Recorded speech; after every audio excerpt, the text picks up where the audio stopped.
Good evening, everybody. This is a special meeting of the Downers Grove Grade School District 58 Board of Education here on Monday, August 18th, 2020 at 6:01 p.m. here at Herrick Middle School. This meeting is also being live streamed for the public on District 58's YouTube channel. Melissa, will you please call roll? Member Doshi. Here. Member Hannon. Here.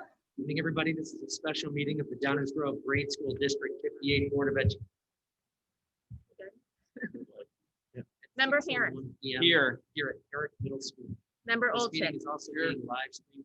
Member Samanti. Here. Member Weiner. Here. And Member Hughes. Here. This evening, members of the audience will have an opportunity to provide public comment to the board later on in the agenda. The board asks anyone wishing to comment to fill out a card and indicate the topic to be addressed. These can be placed in the basket on the table over to my, where is it? Oh, back here over to my right. Members who are of the public who are viewing remotely may also provide a public comment by calling 630-743-4085 and recording their comment. Comments will be accepted until we reach the public comment portion of the agenda. I have allotted 30 minutes for public comment, up to 3 minutes each for in-person comments for those who have submitted cards. We will then play all comments submitted remotely in the order in which they were received. Should there be any time remaining, we will take any additional in-person comments. All right, let's get started today with the Pledge of Allegiance. I pledge allegiance to the flag of the United States of America and to the republic for which it stands, one nation, under God, indivisible, with liberty and justice for all.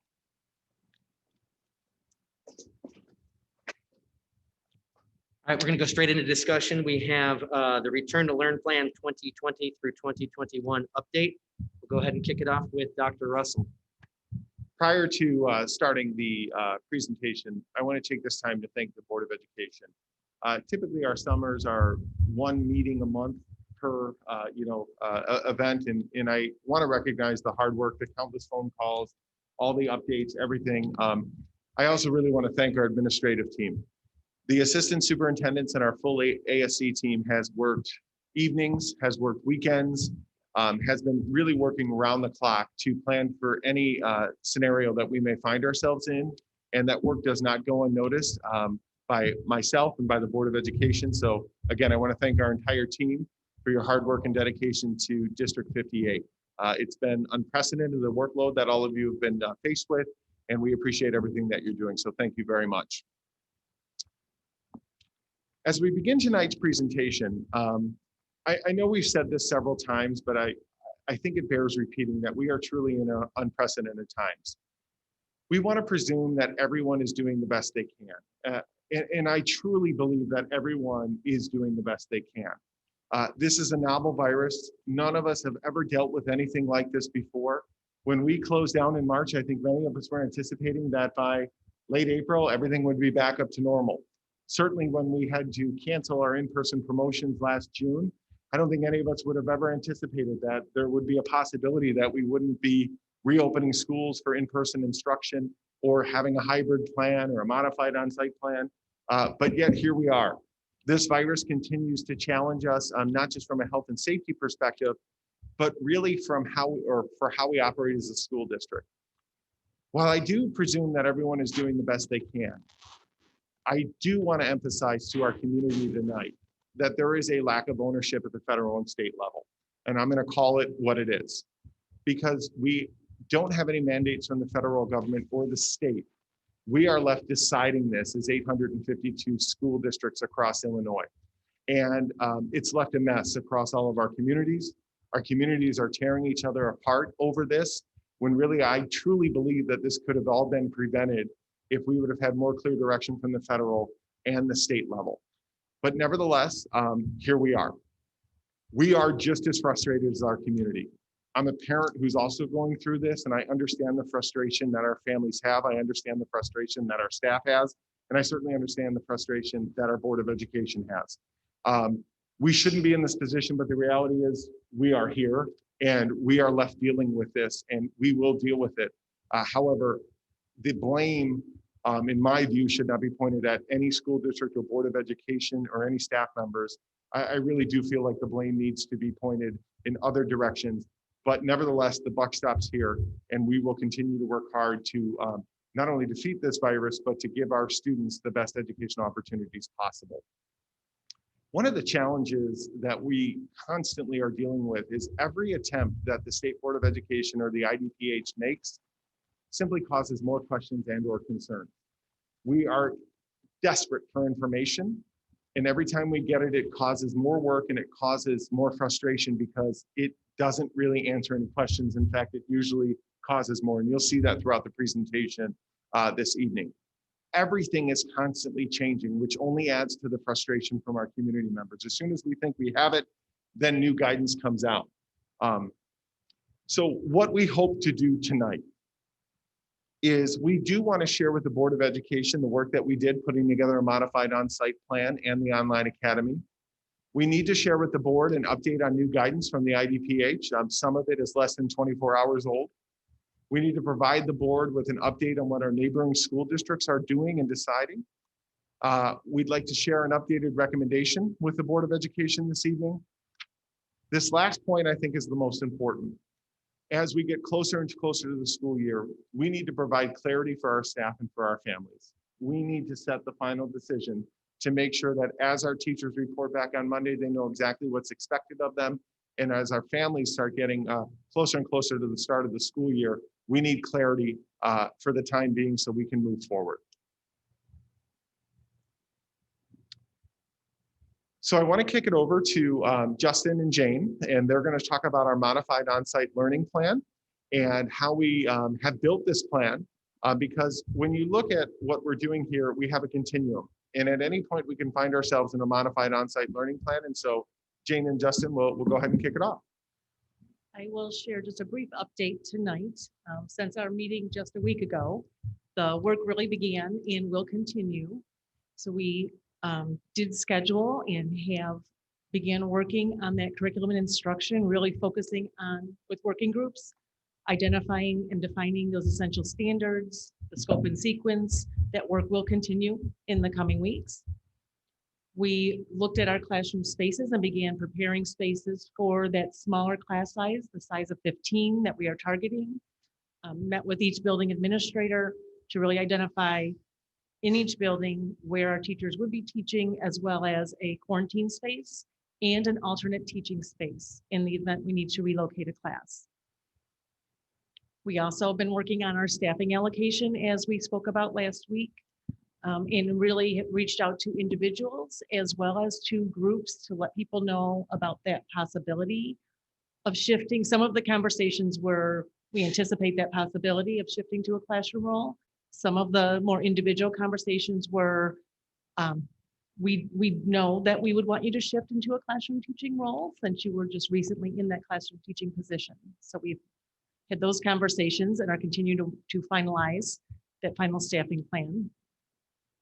As we've talked about our elementary specials, that art, music, PE, and actually the library skills as well. The work in that area really will be those groups working on defining lessons for each grade level that would be delivered asynchronously to begin, but all students consistently would receive their specials. It just, as we talked about again last week, it will look different. It would be beginning in an asynchronous type of a model or format.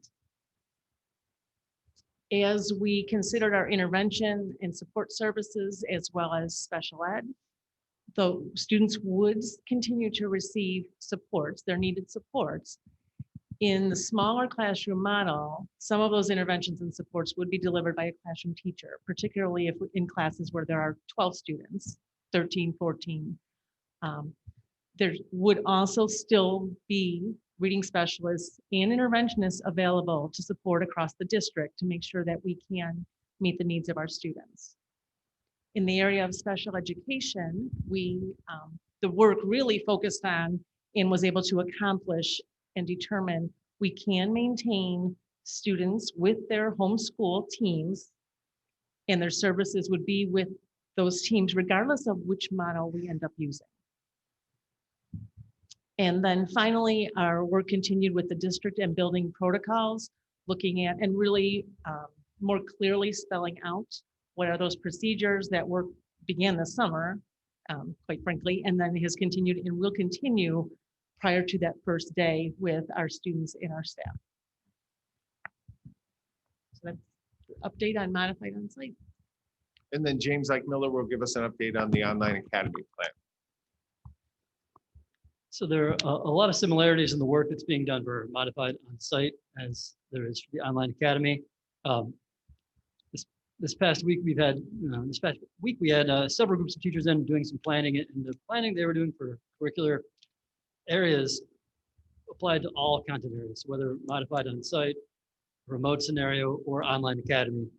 So really, we're looking at the key standards that we want to look at strategies that we want to use, and kind of key areas of focus for all the content areas.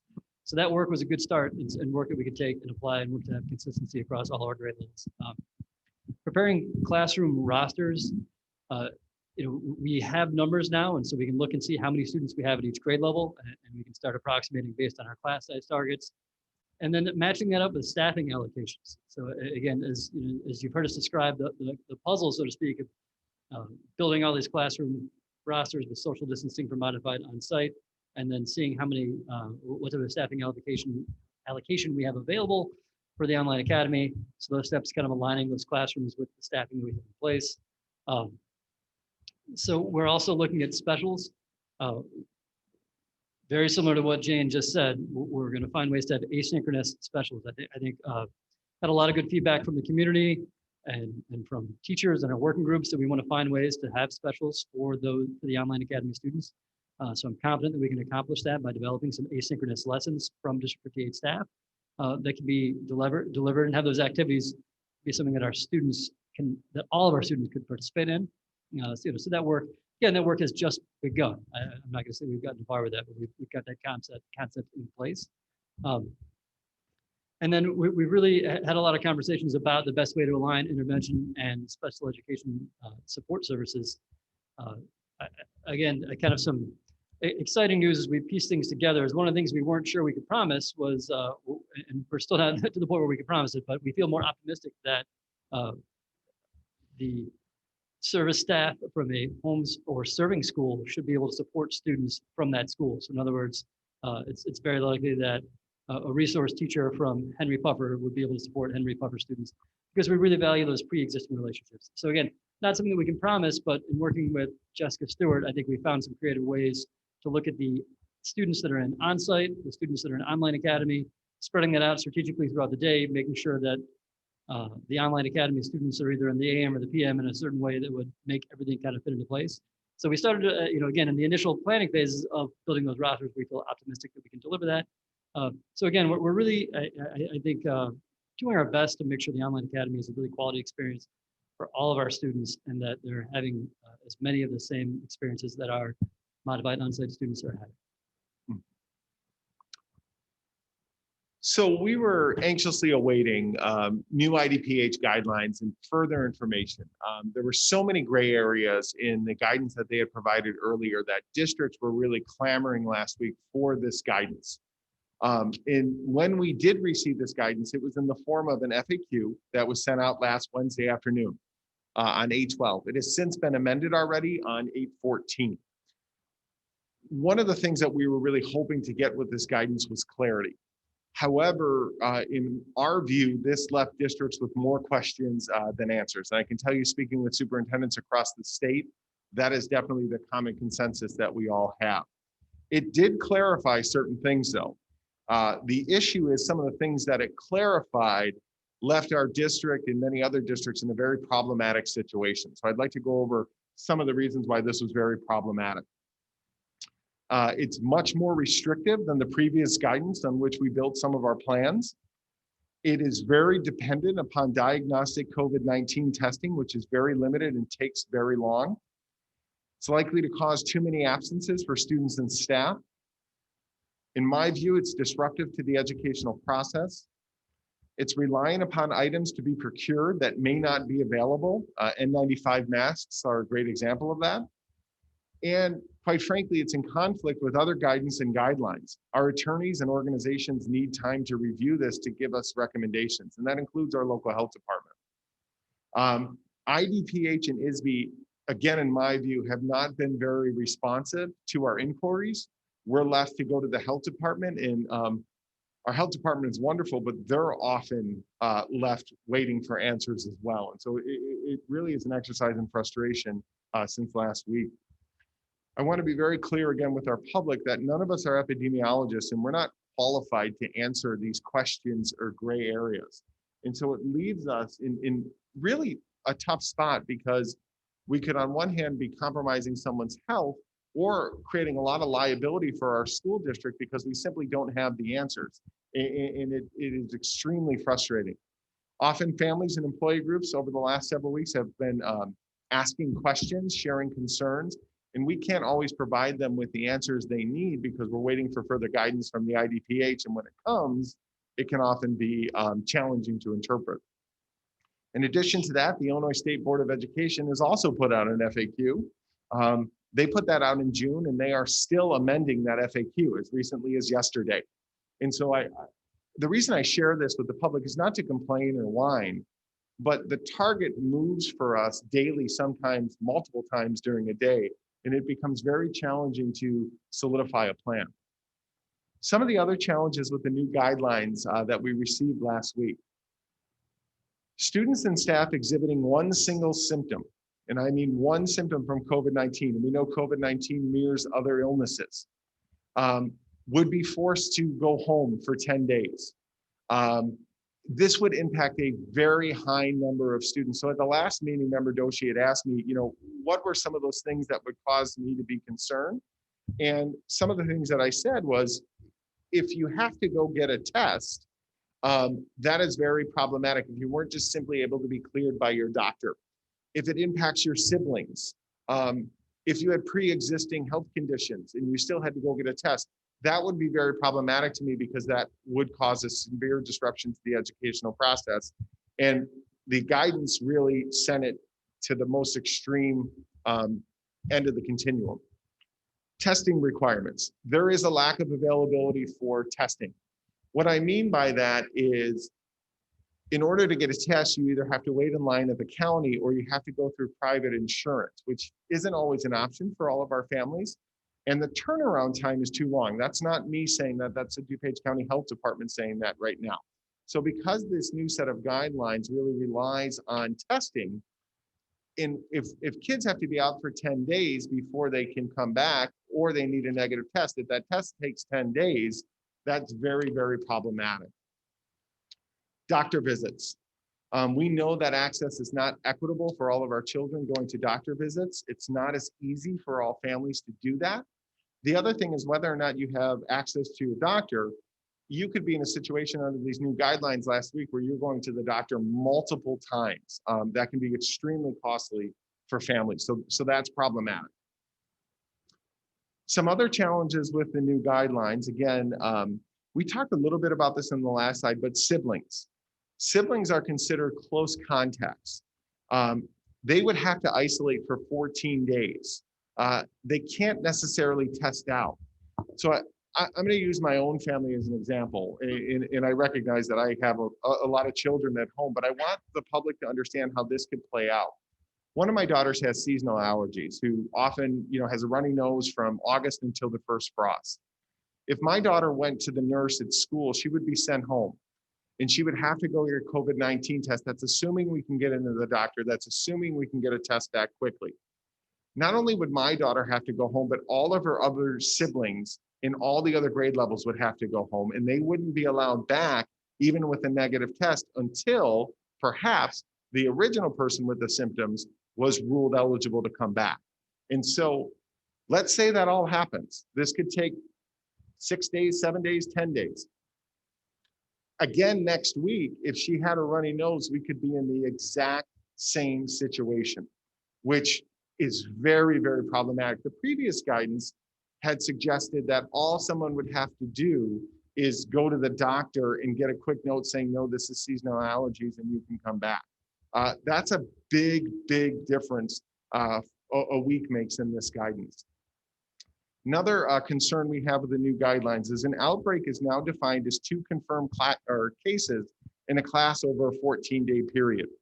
This could cause substantial absences for an entire class, even though they were socially distanced. You could have the situation where an entire class had to be quarantined for 14 days. Under Illinois law and homebound tutoring requirements, that could be very problematic to staff.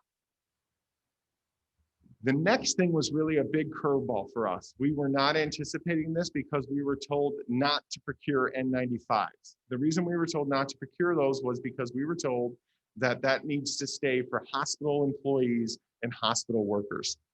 The new guidelines suggest that anyone who may come in contact with helping someone with COVID-19 or cleaning up an area where somebody was suspected to have COVID-19 must wear an N95 mask.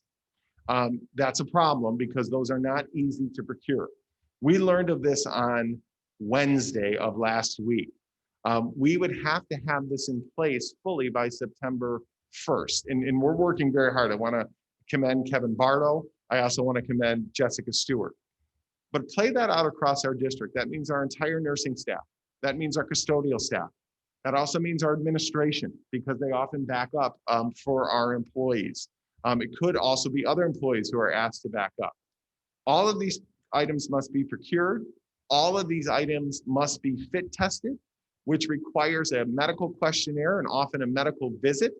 When you start to add that up, our early estimates is that would be about a $15,000 bill for our school district that we just learned about on Wednesday. Now we'll have to do it, but when you think about every school district now in Illinois being forced into that situation, it does create some timeline questions for us. Again, that is something that they told us we didn't have to do. And then Wednesday, they told us we had to do. So that's an example of just how much has changed in a week. We've also been anxiously awaiting metrics, which would help us make a decision on whether or not we need to reopen or close schools. It was clear all summer long that the Illinois Department of Public Health was not going to release those metrics. And so the local health department, the DuPage County Health Department, started working with other local health departments, including Kane, Lake, and Will, to start to come up with their own metrics. They were set to release those to school superintendents last week, and they were told not to by the Illinois Department of Public Health, because the Illinois Department of Public Health said that they were going to release theirs at any time. We heard the word imminent. So that was supposed to happen, but we waited and waited last week and it never came. So instead, what the DuPage County Health Department did was they released to superintendents indicators to examine. And here is what their metrics were going to be, but yet they said this is what they'll work with us on in terms of deciding whether to reopen or close a school. Our health department is very interested in the number of new cases per 100,000. They have informed us that that is currently increasing. Hospitalization rate, that is also currently increasing, and diagnostic testing availability and turnaround. So those are three of the biggest things that our health department is looking at. I want to be very upfront with our public that that is not something as a superintendent that I'm comfortable interpreting. I could not tell you what the difference between 50 cases per 100,000 and 100 cases per 100,000. We need the health department to give us a recommendation on that. So what the health department did tell us was that IDPH is going to be sending out its metrics. So we waited Thursday, we waited Friday, we waited the entire weekend, we waited yesterday, and nothing came. We were told that they were coming very soon. What we didn't expect was that they would be released yesterday and school districts were not informed by the Illinois Department of Public Health. Instead, the way I found out that metrics were released this morning was that our regional superintendent forwarded to us an email that she received from our own county health department, letting us know that IDPH just put out metrics. I share this with you, and I hope people can sense the frustration. As a school superintendent, if I have to go and search all government websites to see if there's an update from our health department at the state, it is extremely frustrating when we're waiting on that information. We're really scratching our heads and wondering why the state can't be more proactive and send it to us. I'm very thankful that we're in DuPage County because our regional office of education, our health department really do inform us of these things, but that isn't the case across the state. So we just did receive them this morning. We also received an updated graphic for exclusion. The only reason I received that updated graphic for exclusion is because a neighboring superintendent sent it to me. He got a copy from his legal counsel. So this is the information that we're trying to get from the updates from the state, which again is very, very frustrating. And we've expressed that frustration at all levels. When you look at the timing of some of this information, some school districts have already started or are very close to starting like we are. So again, it puts school districts really behind the 8 ball trying to figure out how they can do this. The other thing with the metrics that are provided is they don't provide a definitive answer on whether a school district should open or stay closed. They color code your county and then say you need to work with the health department to make a determination. So here's the exact quote we got from the health department today. While it's helpful to have state level guidance, we still have questions about how the state intends this to be used by school districts. So we don't really have that definitive answer of whether or not it's safe to reopen or it's not safe to reopen. We're still all trying to get more information to make this determination. Some of the guidance we also received today conflicts with what was sent last week, and I'll give you an example of that on the next slide. I know this is tough to read, but here is a chart that solidifies all those things that I said about siblings and having to be excluded. Some of the things I circled here is if a symptomatic individual with a negative COVID-19 diagnostic test, if they go to the doctor, does their close contacts or do their close contacts have to be isolated? On this chart, it says no. If you look on the right, it clearly says yes. And so here we're in a situation as the school district where we have a big gray area and we need clarification. Now, what I want to assume here is that they're meaning after somebody gets cleared, the close contacts no longer have to isolate. But this is a perfect example. If you're a school nurse, you're trying to determine whether or not somebody should stay home or whether or not they should come. We really need to get that definitive answer from our IDPH and to be interpreted from our local health department. So these are some examples of just that gray area or gray areas that we're dealing with as a school district since last Wednesday.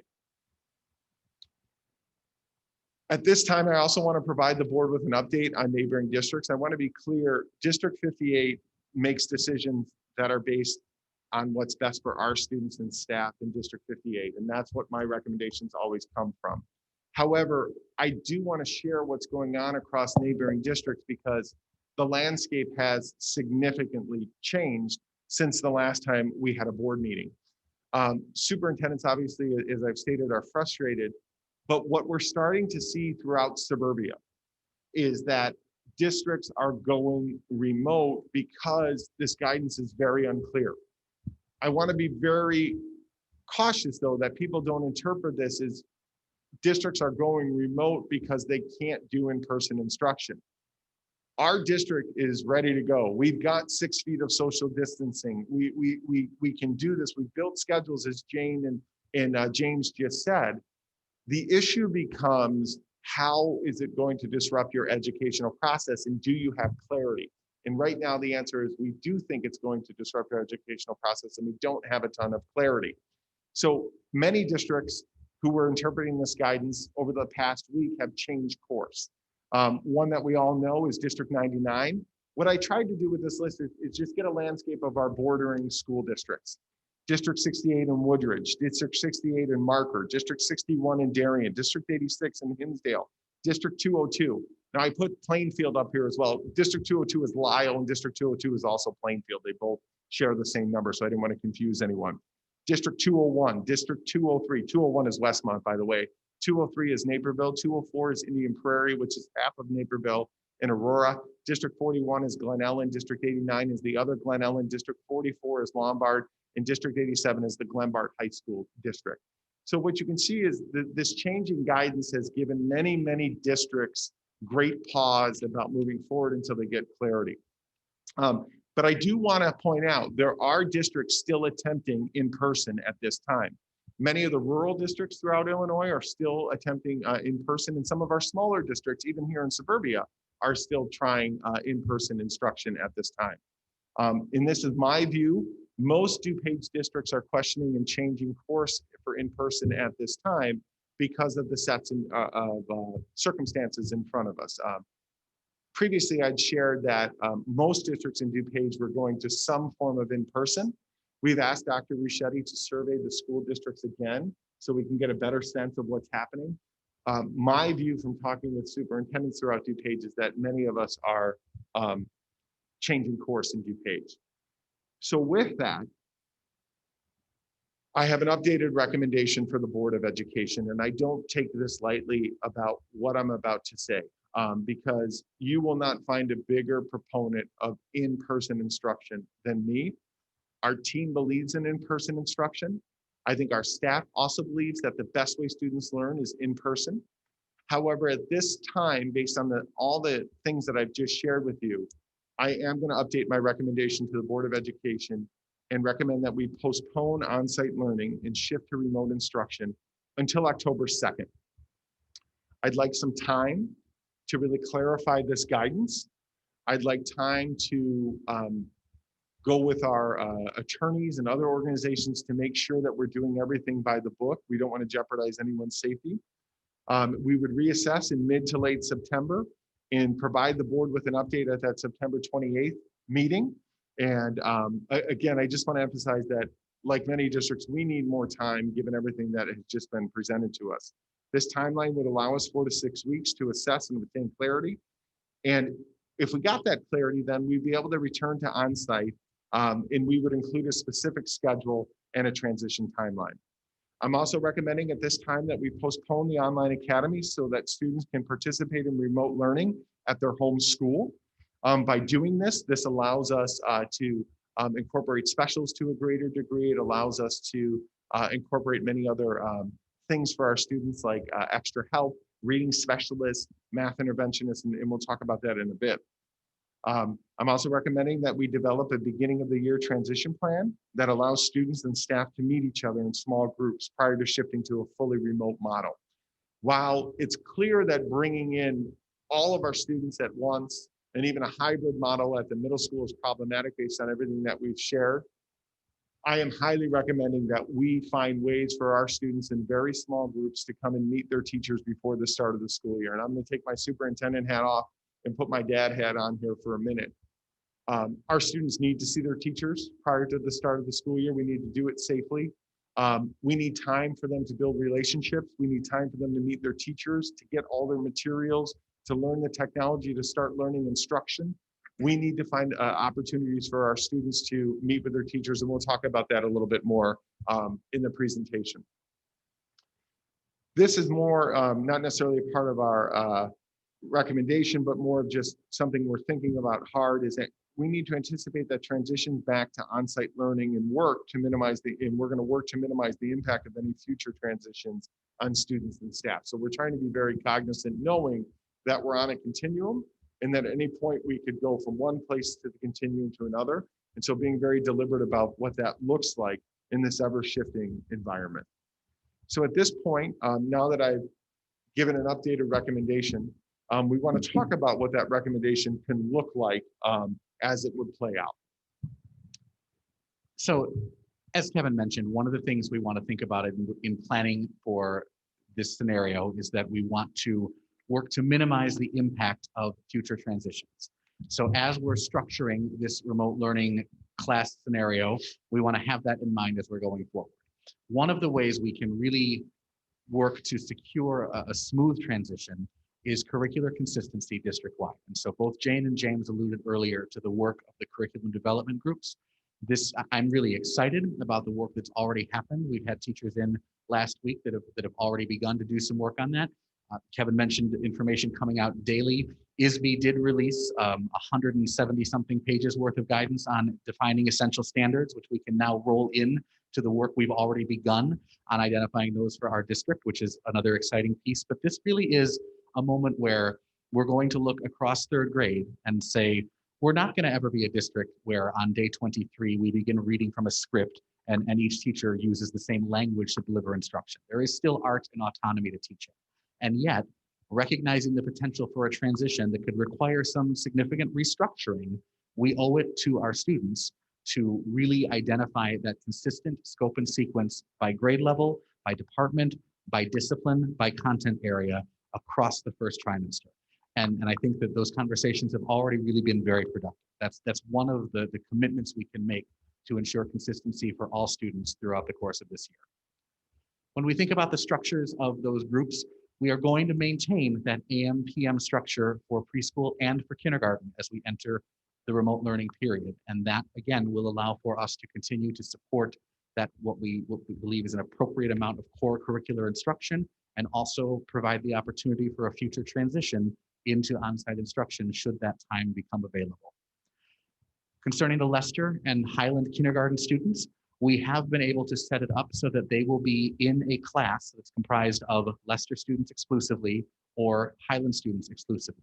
Those classes will be taught by the teachers who would be intended to teach them in the on-site plan as well, so that that transition would be hopefully as seamless as possible to keep those students grouped together, but within that similar structure to the modified on-site plan.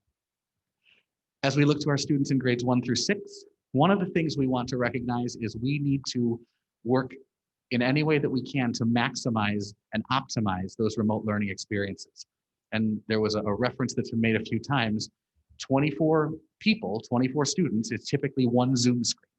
And so as we think about how we want to optimize that experience, we're looking to accomplish remote learning class sizes of 24 or less, so that we can keep that manageable, both from a digital perspective, but also thinking about what we want to see happening in terms of meaningful, deliberate, consistent feedback from teacher to student. That takes more time in a remote environment than it does in an on-site environment.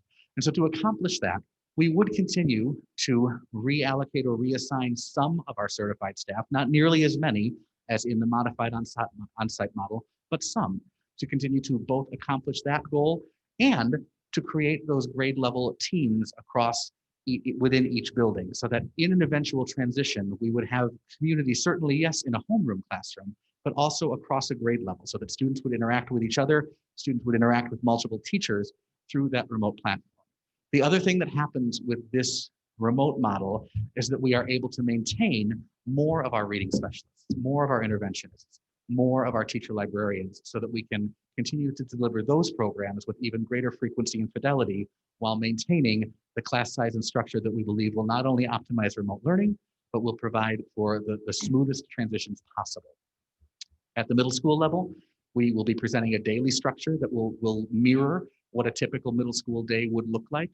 Those class sizes, we are also working to get as close to 24 as possible. There are with middle school is different than elementary school. There are some specialization areas where it may not be possible to get down to 24 in all cases, but it is something we are certainly working on right now to try to, again, optimize that remote learning experience. Before we leave this slide, though, I do want to be clear, we are working to minimize the impact of any potential transition. There will be an impact with any potential transition, and it would be disingenuous for us to say otherwise at this point in time. There is not a scenario where we would move from fully remote learning for all students to a modified on-site with the online academy plan, where some students might not find themselves with a different homeroom or a different primary teacher. That was true when we were talking about a trimester shift with any plan going forward. That degree of restructuring, or the number of families who might make a different choice if we were to return to a different model, would have that impact. And so these are the ways we can minimize those impacts to ensure that classroom communities extend beyond individual classrooms, to ensure that multiple connections are made and there are multiple touch points with teachers. It also underscores the need for time within any potential transition plan to account for all of those restructurings, retrainings, and reestablishing of connections. Again, I think we've got numerous steps in place to minimize that impact, but I do want to be fair and say there would be an impact to a future transition. Even with this changing guidance, we are committed to ensuring a free and appropriate public education for our most vulnerable students. You know, specifically here speaking to our specialized populations, as is our obligation. So we are continuing on our journey of refining that transition plan to move to an option of daily on-site instruction for students ahead of our general population, and to ensure, most importantly, that our safety protocols are in place. This starts with reconfirming the decisions of our and commitments of our families for on-site or remote instruction, given the fact that the landscape for our general population is changing, that could change some of their decision making. We are suggesting modified instructional times during the weeks of September 1st and September 8th, kind of hosting an every other day model where we would have half of our students on site, which would then allow for our teams to really practice those individualized protocols, specifically thinking of some of our students who really will struggle to grasp a concept related to the need to social distance, for instance. So having less students will allow adults to really focus their energies on ensuring that we're doing that well. And also really confirming and reinforcing for the adults the protocols themselves, so that as we then move with a goal of September 14th being that date, to having classes on site that are larger in nature, being able to really implement those safely for all. Additionally with that, we will continue to offer that consistent remote option for our families. And as I indicated, really looking at that September 14th as being an aim for date.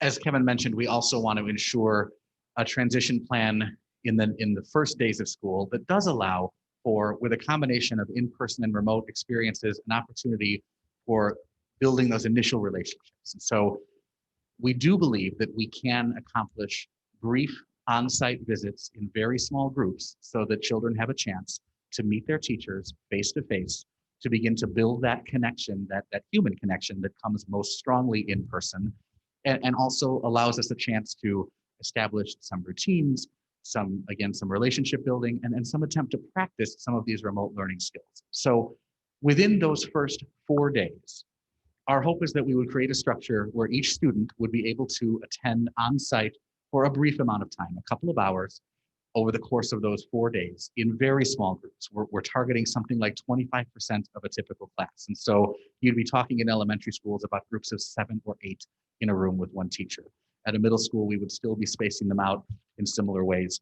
And again, that idea is to have a chance to meet in person, to talk about how some of these things are going to work remotely, to demonstrate that. And then in between those first and second meetings, to actually have that first Zoom call as a class or as a small group and be able to come back together and talk about what that experience was and how did it go for us. And so having, again, that in-person moment to troubleshoot some of those things before we go back into a fully remote scenario. This is our chance to teach and instruct our students on some of those tools and strategies that they'll need to be successful at home amidst building relationships and getting to know each other and hopefully having a little bit of fun in the classrooms for those moments. We also recognize there are some families who will not be comfortable with that scenario. And obviously then we would create similar opportunities virtually for those families, as well as an opportunity to pick up any materials that would be distributed. This would be a chance to get some of those print materials into our households so that a remote experience doesn't have to rely exclusively on the digital delivery of content, but can instead continue to be a blended instruction model in terms of print and digital, just as we would hope to accomplish on site. There's a lot of detail that we want to develop with this. Over the course of the past several weeks, our working groups with teachers have been talking about ideas for transition days when we were intending to transition to an on-site model. And so now we need to work with those teachers again and our administrators collaboratively and reprioritize some of those activities and think about how we'll create more of those video virtual introduction and introductory activities while prioritizing the types of things we want to do with our students in those precious hours that we are on site. Also, certainly ensuring that if we were to have different groups of students in a building on different days, that we were following all protocols in terms of cleaning or using a variety of spaces so that no groups of students were in spaces that hadn't been thoroughly cleaned before they were entering. So we intend to begin work on this already this week so that as our building staff returns in full next week, we can really get those details out and work together in building level teams to families as quickly as possible. Again, that would be September 1st, 2nd, 3rd, 4th. That's the Tuesday through Friday of that week. And then we would anticipate moving into a full remote learning schedule on Tuesday, September 8th, which is that Tuesday after Labor Day.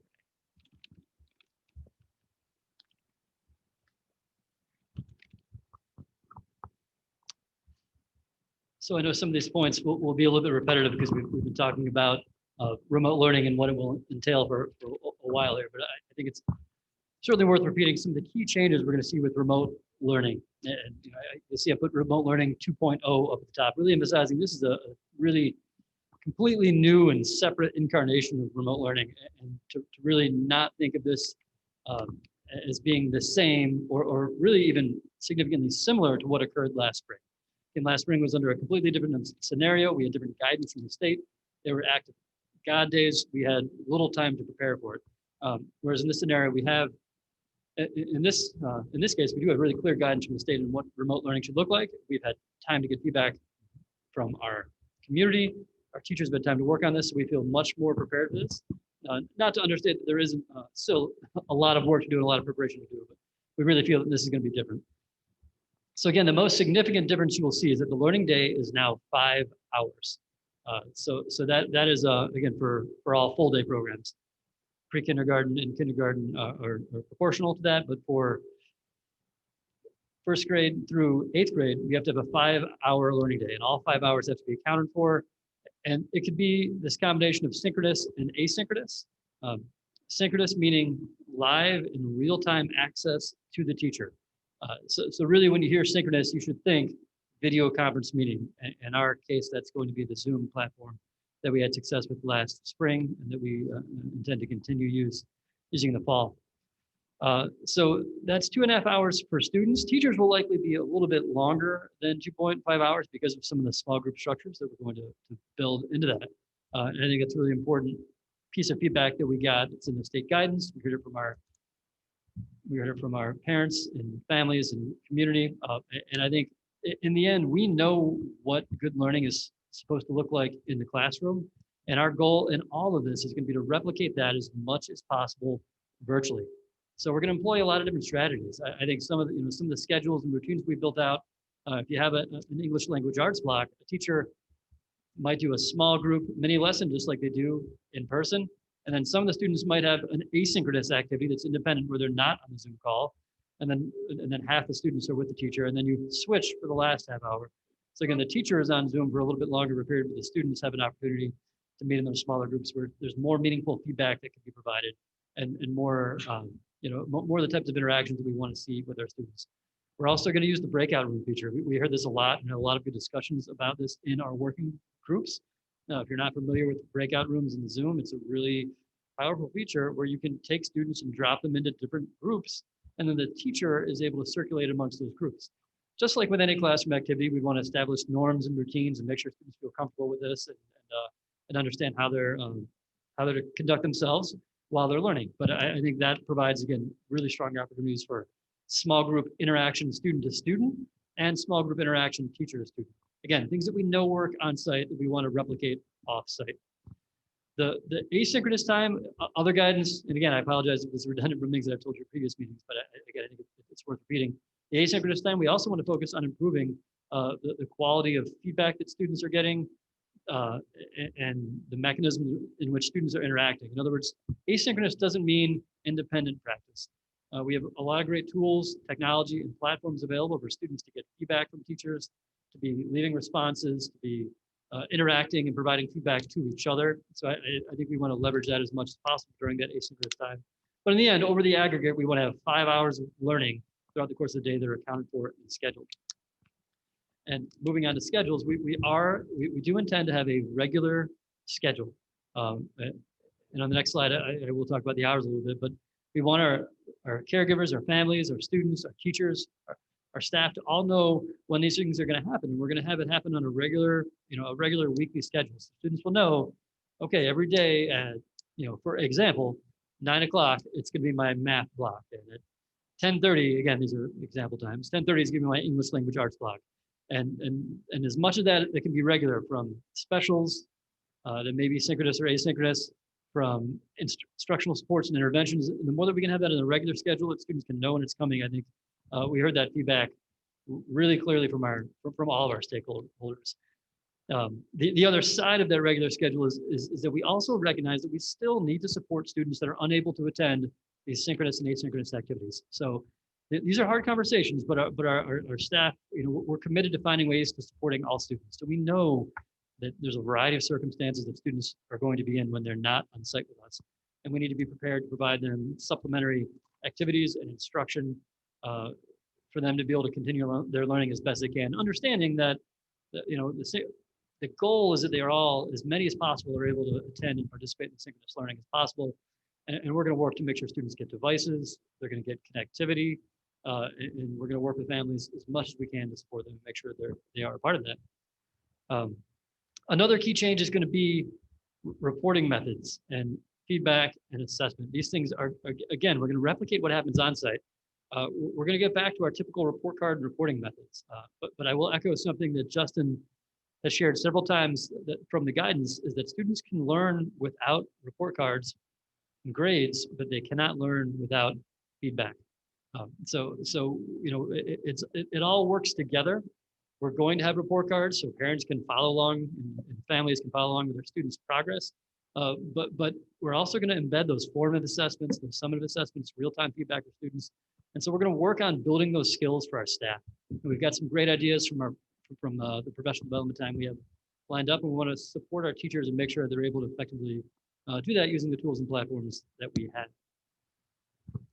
So continuing on, again, dedicated time for professional learning and collaboration. You guys have heard the schedule. We're still going to have those 3 days, those 3 additional days of professional learning. And so we really value that time to prepare our teachers for this. And I think we're going to make sure we have a list of skills and things we want to get in during those 3 days. We're not going to cover everything next week and then that following day, but we also have time built into our schedule on a regular basis. We're going to have the instructional day between 8:15 a.m. and 2:30 p.m. for grades 1 through 8. And you can see the preschool and kindergarten times.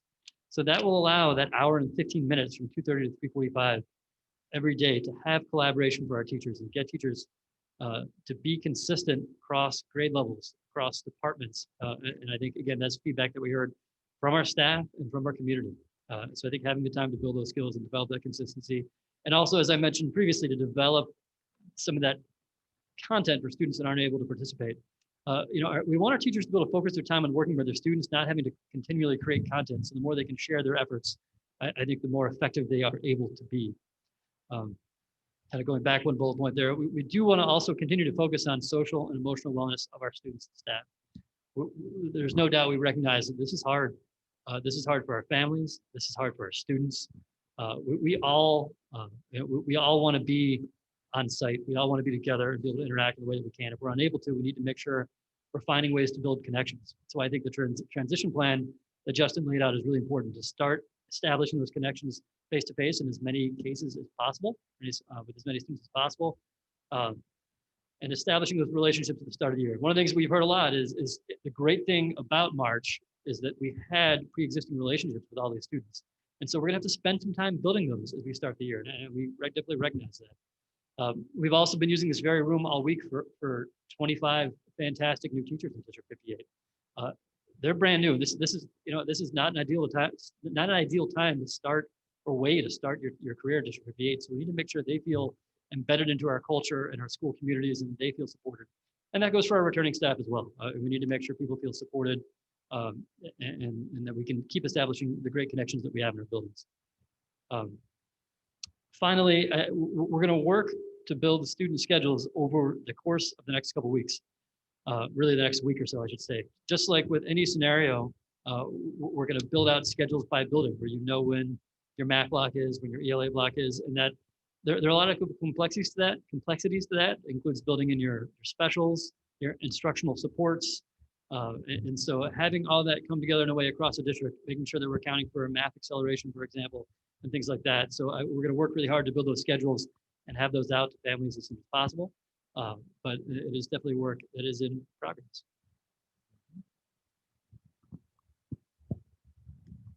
I have spoken most frequently throughout this process to our specialized programs, but it's important to note that regardless of the learning model, that there will be programming options available for optional on-site services for those groups identified within the ISB guidance as really needing kind of that more hands-on support. So specifically speaking about our students who are learning English as a second language, our students with intensive special education needs, those that are experiencing homelessness or poverty, so that they really can access services, not just in the remote way that we're suggesting that we're initiating, but also having some opportunities to be on-site and in person for direct instruction.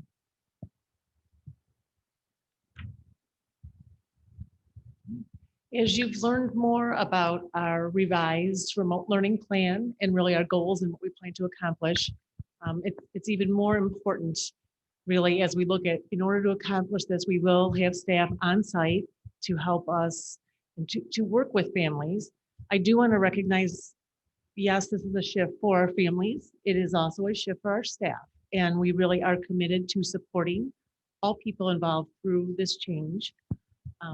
In thinking about being together and on site, really, that's to accomplish those goals of supporting the students, as you heard during those on-site opportunities, the transition days, when we have kids on site to meet their teacher in person, as well as those opportunities planned through our related services staff, our special education programs, where we want to transition very small groups of students to be on site at certain points in the day, as well as really that following up with those families and supporting our families related to attendance, beyond that initial attendance reporting to our office and our secretarial staff reaching out, the teachers having that opportunity to then follow up with those families, learn more about why maybe the student was absent or unable to be engaged, and then problem solve and come up with some solutions. So maybe they weren't engaged today, but let's see if they can be engaged tomorrow, and to continue to do the outreach with our families to assist students and make sure that they do have learning opportunities and are engaged in learning activities. As you heard, even when Justin spoke, really that student work completion. Maybe it's in some scenarios, it's making sure we have that print material, those packets that families can access. If there's not someone home or not someone that's able to work with the child in that moment, really exploring again those opportunities so kids all have the opportunity to learn. We also, as you've heard, how important it will be in this model to dedicate time to collaboration, professional learning, continuing to work on enhancing those instructional practices and continuing to develop, continuing the curriculum development work with that ultimate goal of really increasing the consistency across the district for those grade level experiences.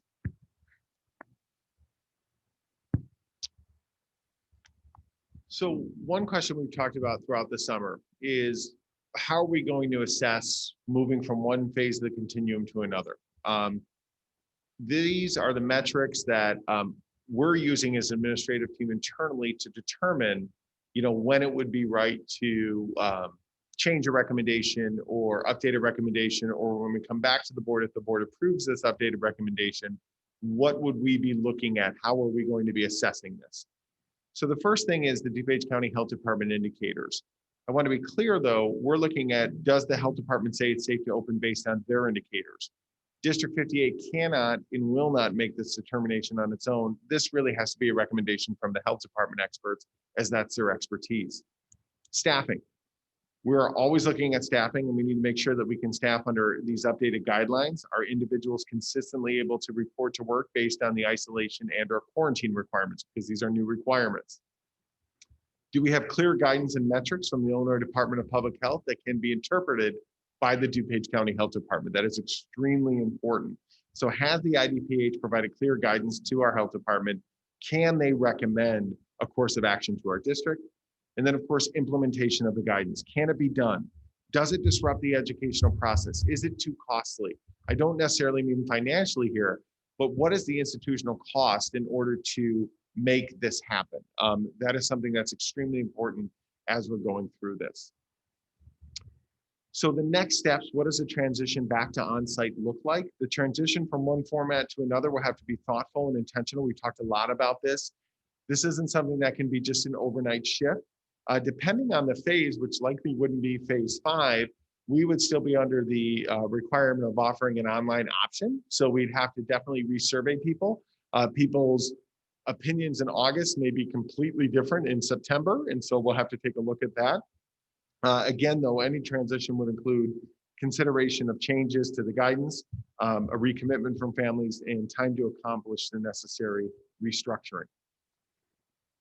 Should the board approve this, this would be the work ahead. We need to finalize the trimester 1 curriculum development, essential standards, scope, and sequence district-wide. I want to commend Justin and all of his teams for really doing that work. Ongoing professional learning for all staff on remote learning strategies and tools. This is where I really feel for a lot of our high school districts. A lot of our high school districts reported back to work this week and, or last week, excuse me, and the guidance came in the middle of that. They had already started building their on-site classrooms, and then literally the guidance came and they had to shift to remote. And so they were left in kind of this territory where they had to shift, didn't have enough adequate planning time, and then had to go ahead and switch models. We don't want to put our staff in that position. So we have the opportunity to use our institute days and our remote, our planning days to really help with that. Specialized program and specialized instruction design. We need to be very, very conscious about our students with special needs. I understand this not only as a superintendent, but as a dad. This is something that is near and dear to all of us, and we need to be very deliberate and very intentional about how we plan that. Specific communication timelines from the district building and classroom. Again, that's important. I put this on here twice at the bottom as well. And we need to work with our community partners on childcare options. I will tell you that I want to compliment Katie Hannigan, who's here tonight. She's working very closely since our schools can't be used. What can the Downers Grove Park District offer us? Our Park District has been great, and they are looking to expand opportunities for our families who may have no options, that they maybe had more options in the spring, but they don't have options in the fall. As I conclude this presentation, I recognize that there will be many people that are happy with this recommendation. I also recognize that there are many people who are going to be very upset with this recommendation. I would highly encourage everyone to take the time and go through these documents. This is not something that we are recommending lightly. This is not something that we don't understand the amount of frustration that is going to be present in our community with this type of decision. My family is going remote as well, and I understand how troubling that is and how problematic that is. This is a novel coronavirus that none of us have ever faced before, and the information is continually changing. As your superintendent, when I get information, I have to interpret it and I have to recommend the best course of action for our school district. I don't make these recommendations alone. Our team spends countless hours. I can assure our community that we've been working 24/7 around the clock this summer, gathering information, planning, recommending things, reversing things when they don't make sense anymore. As your superintendent, that is what I am committed to, and that is what my team is committed to, and we'll continue to do this. I understand the frustration. I would respectfully ask everyone in the community to keep that level of stability that we work so hard to get back to. We are available to talk with you. I'll talk with anyone in the community that has questions about this decision. I would just respectfully ask that we continue to keep it civil so that we can move on and be great examples for our children. With that, that concludes our board presentation, and we are definitely available for questions from our board. Thank you so much. And I want to second how you guys started off the night tonight and thanking your team. I know that I talked to you on Sunday, and my goal is always never to do business on Sundays as much as possible. And I certainly didn't want to take up your time, but I knew you were scrambling and getting right back to work on that Sunday. So I really appreciate the time that from the time that this dropped and changed, I know that it's been a consistent, hard level of work by your entire team, by our principals, by our staff. And I think it's really important for the community to know really how hard you worked on that. So thank you. Real quick, before I just open this up, Jessica, you were a little bit hard to hear for me. So can you just clarify what's happening on September 14th and what that's going to look like?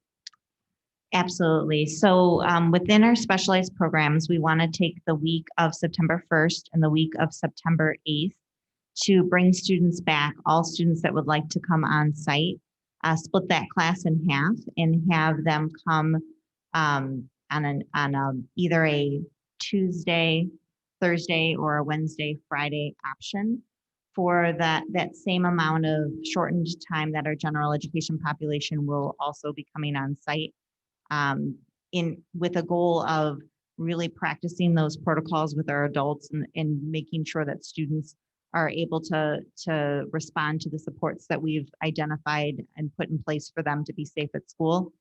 Heading towards the week of the 14th, implementing the modified on-site plan and specialized programs, that 4 hours per day in the morning with the 1 hour of off-site instruction, really to minimize the need for that lunch option that we've been talking about all along, that we're just not at a place where we feel comfortable recommending.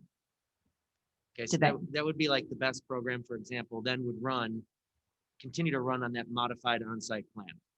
The BEST program, the RISE program, and the DLP DLP. program. Yep. All right. Thank you. And then just a question for you, Justin, just a little bit of clarification. When we were talking about the week of September 1st through the 4th, just to get a little bit of clarity, because we were talking about it being very small groups and just for a couple of hours, we would still, though, provide a full level of instruction, so those would count as school days, so we would not have to extend the year, correct? Yeah, that's absolutely correct. We would be accomplishing through a combination of what happens in those hours on site and then other opportunities that would happen virtually. We would accomplish that time. It would, the first days of school on site look a little, in a typical year, look a little different than the 7th and 10th days of school in terms of what types of instructional activities are happening. But absolutely all of those introductory community building activities that would typically fill a full school day in a normal year would be happening between those moments when the students are on site and the moments when they would be at home doing the remote learning components. Thank you.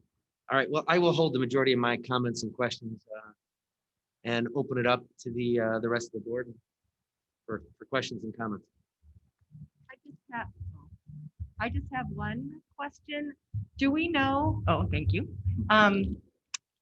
that our infrastructure is good to go for all the teachers coming out of working out of the schools to connect with all the students?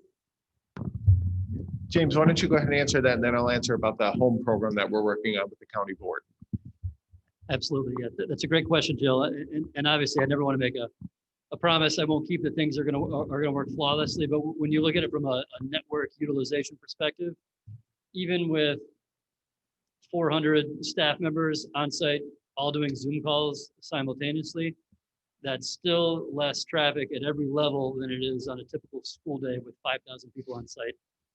Typically each radio, each teacher would really have their own wireless radio in their classroom. And so the Zoom calls, though they're video, they're actually pretty low traffic. And then, and we typically, we upgraded our speed this year through a state program. So we've got a lot of internet connectivity, and then we have pretty good pipes from building to building back to Longfellow. So I until you do something, you never feel great about it. But looking at all the utilization and traffic metrics, I really feel confident that this shouldn't be anything that hasn't hit our system before.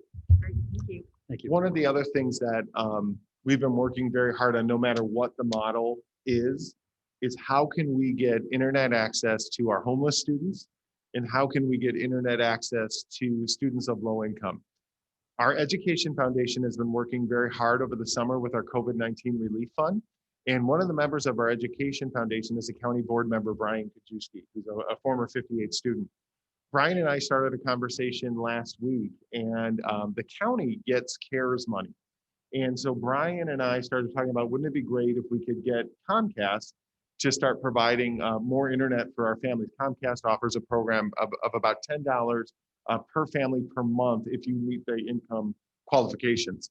So Brian took that to our county board, and the county board supported the idea. It was adopted by Dr. Bruschetti, and I'm proud to say that this is an area where District 58 led the charge. James and Todd have also been working very hard on this, and the county is going to be able to pick up the tab for our low-income families, not just in District 58, but throughout DuPage County for the next 6 months with a partnership through Comcast. One of the things that we're also working with Comcast on, and I can say this is a worry in our house, once you hit a certain bandwidth in your home, the internet gets slowed down. And so we're really putting pressure on internet providers like Comcast, as many districts are forced to go to remote because of new guidelines, that they don't slow home internet down at individual homes because kids need access to that. So that's another example of how we're working with Comcast and with the DuPage County Board to provide that internet service to our families. That's awesome. Thank you. Kevin, the October 2nd, I guess I'll call it dotted line, Yeah, in which you kind of say that provides ample time to clarify the guidance. I guess, based on your initial slides, it seems as though the communication seems to be broken between IDPH, DCHD, ROE, and DG58. So, that's kind of the conclusion that I'm making. Obviously, this is a novel virus and we're learning each and every single day, but I guess from your perspective, in those 4 to 6 weeks that we have up until that date, how do we proactively manage that communication path? so we picked 4 to 6 weeks for several reasons. The first reason is that we want to be conscious that we're not, shipping every 2 weeks and things like that. 4 to 6 weeks for us was after having conversations with the county health department, after having conversations with neighboring districts. How long is it going to take to get these clarifying questions answered? Because we want kids back in school for in-person instruction. And so speaking with the county health department, and speaking with LEND, which is our local advocacy group, and others, we do feel like 4 weeks will get a lot more clarity. Now, I can't guarantee what that clarity is going to be, but we do feel like 4 weeks is an appropriate time, 4 to 6 weeks in that period. And I'm calling it 4 to 6 weeks because 2 of those weeks are right now before students come back. So that's what that 6 week period means. But we feel like by the end of September, we will have more definitive clarification because so much of this has to be clarified. In terms of being proactive, I can assure you that the superintendents in DuPage County are united in seeking that clarification. So some examples of that, last week, we worked with our partners at LEND to demand metrics from the state. We got them a week later. We are demanding, and Karen Aiello is great from the health department, that she helps us interpret this guidance so that we can share it with our community and our board. But the health department isn't quite at that spot yet where they're able to do that because they are just getting the information as well. So I think it's a monumental step that we got the metrics from the state, but we're still trying to clarify exactly what that means and how we should implement it. And so I do think 4 weeks is a realistic time frame that we can get that clarity. I hope that answered your question. It does. Thank you. Okay, thank you. And Steve, I just want to say something real quick and related to that. I think the idea here is if we, and clarify this if I'm wrong, is the idea would be to postpone until October 2nd, but be having a special meeting around September 28th.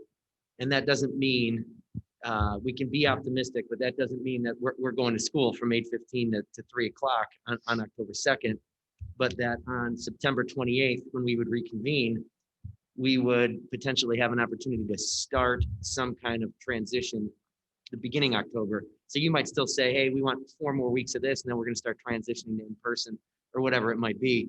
But that's sort of a date to, you want us to postpone till October 2nd, come back to us around the 28th for the next phase of that. But that doesn't mean it's an instant turn on October 2nd.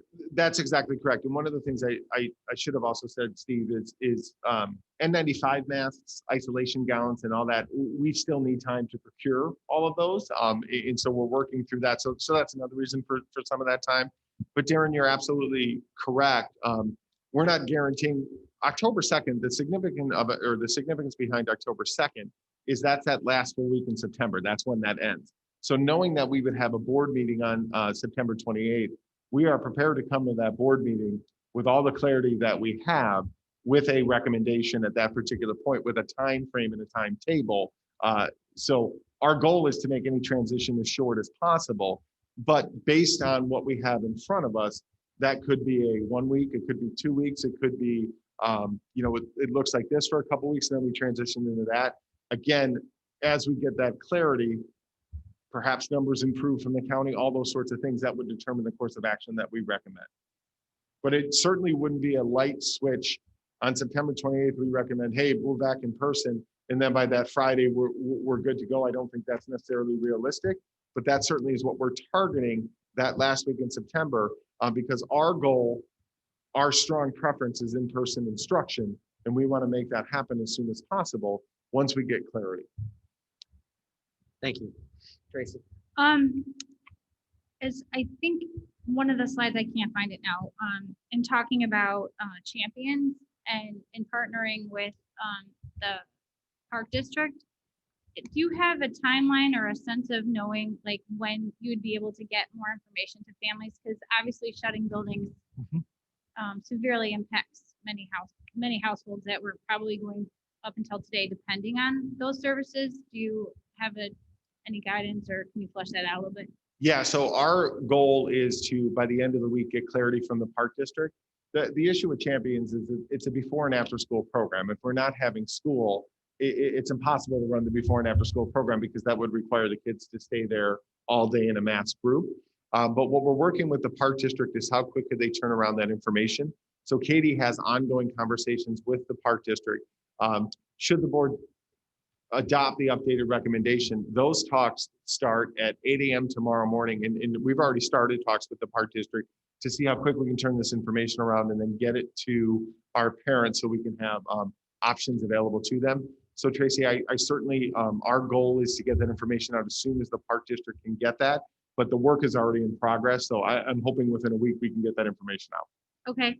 And then also I appreciate in the slides talking about trying to provide some in-person, in the beginning at least, opportunities for the kids to meet their teacher. I guess I just was wanting to talk about maybe figuring out or fleshing out some more ideas on extra supports for kids that this is going to be difficult for a lot of kids. And I speak for a mom of two with one child that started school yesterday. Starting remotely is very rough. Yeah. And so I'm really, really concerned about the kids, the social emotional part, not building those connections with classmates, maybe starting at a new school, just moving into Downers Grove or whatever, and not having that personal connection with the teacher, and how to make sure that, because if they're disengaged, they're not going to learn. I couldn't agree with you more, and I think that that's a concern across all school districts, not just District 58. One of the things that I would highlight about even our previous recommendation for the online academy, for instance, is that one of the synchronous times that we want to make sure that we include is social emotional support for our students, because we think it is so very important that our students keep that level of connectedness with their peers, with their friends, with their classmates, with their home school. That's another reason why, if the district is going fully remote, we're recommending that we start at people's home schools. So they already have that connection and we can build that. To me, one of the most important parts of this updated recommendation is that ability. Now, not every parent has to do this, right? We're not going to require that someone comes in. If someone doesn't want to do that, they don't have to. But we feel it's so very important that our kids get to see their teachers prior to the start of the school year. I think James alluded to that earlier when he said, you know, not that it was easy in March, but one of the things that aided that is that people had established relationships with their teachers. They knew their teachers. And so we're going to do everything we can, not only when our students get to meet their teachers very briefly, but also in the following weeks on how they can make sure that we're checking in social emotionally. Our social workers are available. Our principals will be checking in, you know, all of those different things through not only video messages, but through personal calls and all those things, because that is so very important that we keep those connections. And so SEL is going to be a major component of anything that we bring forward. And then also those in-person contacts. A lot of districts aren't doing that, and we just didn't feel comfortable recommending that our students wouldn't get that face-to-face interaction at the start. I guess I would also ask that as the teachers, as we start the year, they know how kids tick, and I hope that maybe they can collaboratively on those professional development days, figure out ways that maybe they might have a way that they connected with a student that might actually work well for another teacher in another building or whatnot, to to click with the kids so Yeah. that it's not just like following second step, the curriculum. We're talking about like real life connections with the kids so that they stay engaged. So one of the benefits, and I appreciate that follow-up, because one of the benefits of having those planning days is that we can have all of our teachers get together across a grade level, across the district. So they can share the ideas that they have to build those connections with our kids and really combine all of those good ideas that we're able to replicate, not only in our schools, but across our grade levels. And so we're blessed with those planning days. Should the board approve this updated recommendation and SEL in how we meet those kids, not just from a CAN lesson from second step, but really what are those genuine opportunities that our teachers can provide our kids to make sure that they stay connected, not just at the early ages, but all the way through our middle schoolers as well. It's so very important. Yeah, middle school it's a very critical time for friendships and friends are a big deal in middle school. Speaking of Monday or any of the professional development time at the end of the day, I guess in thinking about what happened in the spring, is the onus going to be on like the building principals? How can we ensure like the consistency of what we're doing so that if we are moving, if we are able to move to on-site and stuff and people have to get shuffled around, how do we ensure that everybody is getting the same stuff so that it makes transitions as easy as possible? Do you understand my question? I think so, and we'll find out if I answer it in a way that speaks to all of it. I think that, consistency can really only be achieved by having checkpoints and making sure that we are all having a chance to talk through where we're at. I would never want to paint the picture that things were inconsistent in any previous time in our district because of something anyone did wrong. Teachers make decisions all the time. And so as we're going to work together initially to say, here is our projected scope and sequence, here is what we expect to accomplish over the course of the first couple of weeks, we need to get together with our grade level teams then or our middle school departments after those couple of weeks and touch base and say, how did we do? And if we were overly ambitious, or if things are taking longer, or if we're moving more quickly, let's think about why that is and how we can work together. In the same way you were talking about teachers collaborating on relationships and connections, it's that same idea around instructional strategies. And so that, we want to make sure that we have those frequent touch points so that, once 6 weeks have gone by, it's difficult to readjust to a point of consistency if well-intentioned decisions have gotten us a little bit out of sync. And so it is that regular contact. And so you started by saying Mondays. We certainly are looking to maintain that concept of professional learning Mondays, where we would be having district opportunities to collaborate and building opportunities to collaborate and opportunities for teachers to identify their own professional learning needs, just as we did in years past. We're going to continue to maintain that structure. Will it all happen exactly on Monday? We're still kind of building that out, but we definitely want to ensure that time will be there for teachers to connect on a more regular basis, because that was another piece of feedback we heard in the spring was we didn't necessarily maintain that consistent structure formally. There was a lot of informal collaboration, and then there were checkpoints as we went further on, but we want to make sure that is embedded and structured specifically early on. So if the school day is structured the 8, whatever, I forgot the start time, till 2:30, in essence, the 2:30 to whatever the end of the school day is for the teachers, that is kind of the collaboration time kind of every day, right? Not dissimilar to the way it would always be. And so I wouldn't, there would be moments where the district would schedule professional learning opportunities for teachers during some of that time. There will be building connections, but really that curricular consistency is the onus of that is on me, honestly, in the curriculum department to make sure that we are providing those opportunities. There will be faculty meetings, just like there always would have been, and things like that at the building level as well. Okay, and this one is more towards Kevin. I guess I'm struggling a little bit because we were told to do the 6-foot distancing and the masks. Mm-hmm.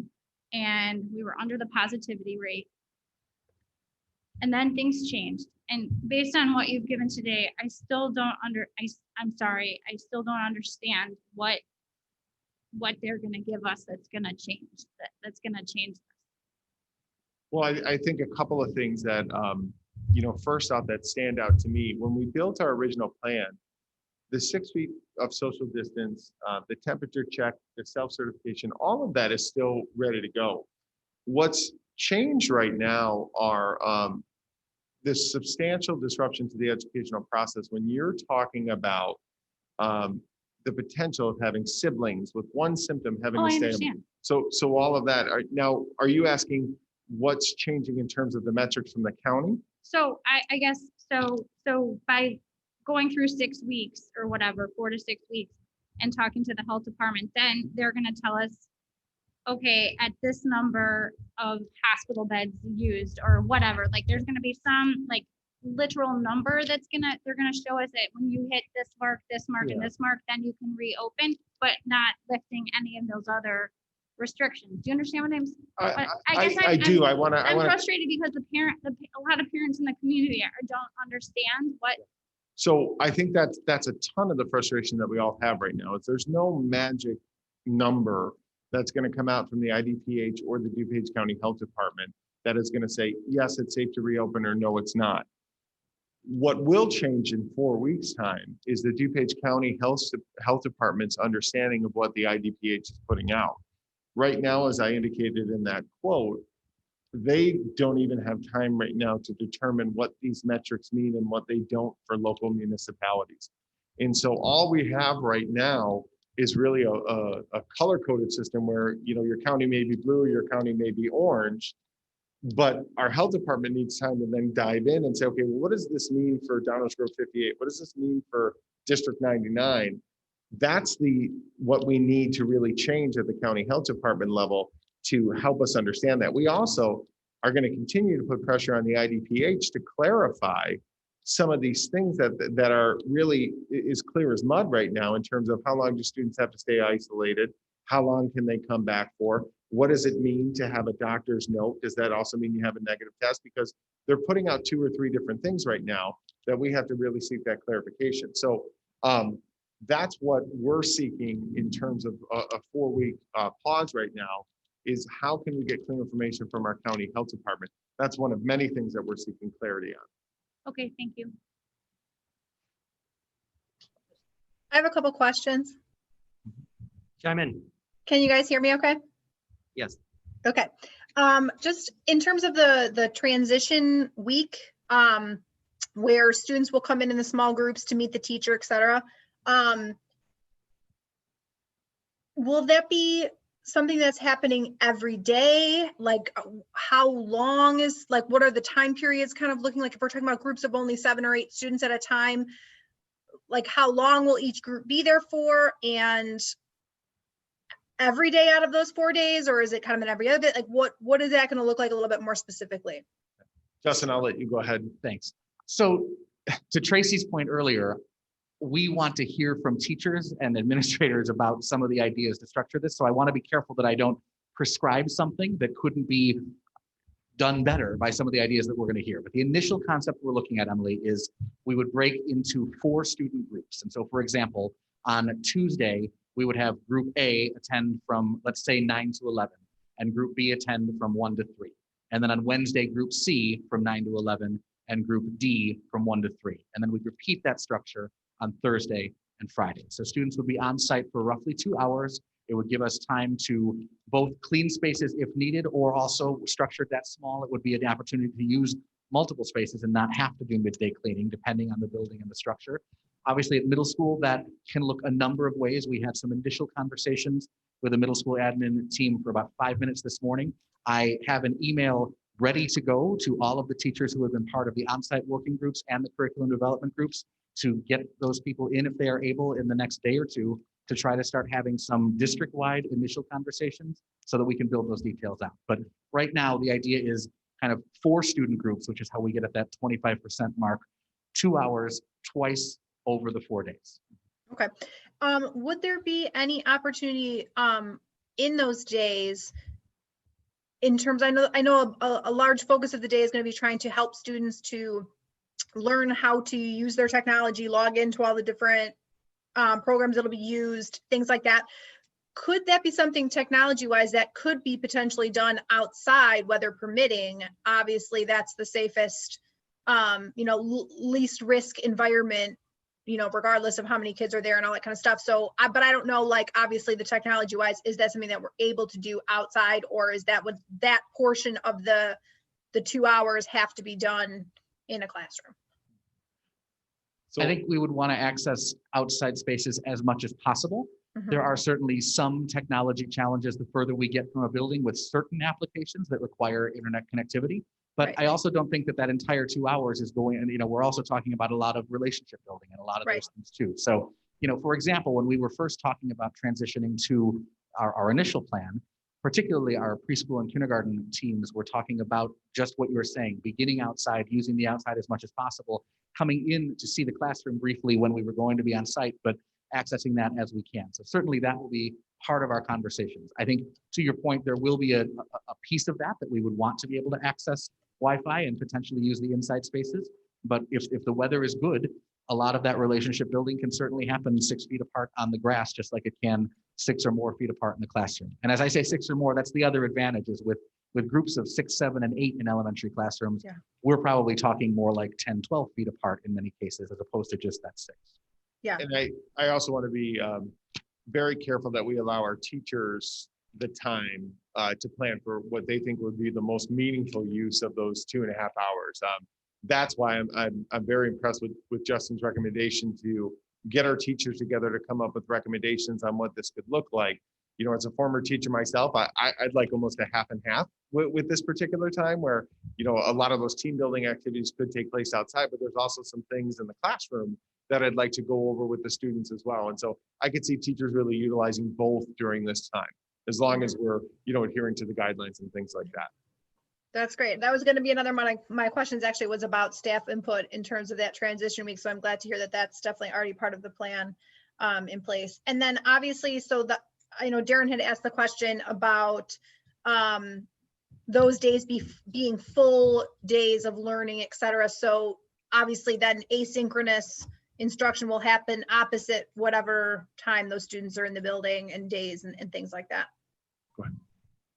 Yeah, definitely opposite and kind of in consort with. I mean, some of that is going to be those predetermined video introductions. Some of it will be, taking home some activities that would have happened on site. But yes, there will be a component that will be delivered remotely concurrent with those on-site visits, so that we can make sure that we are filling our obligation toward full instructional days.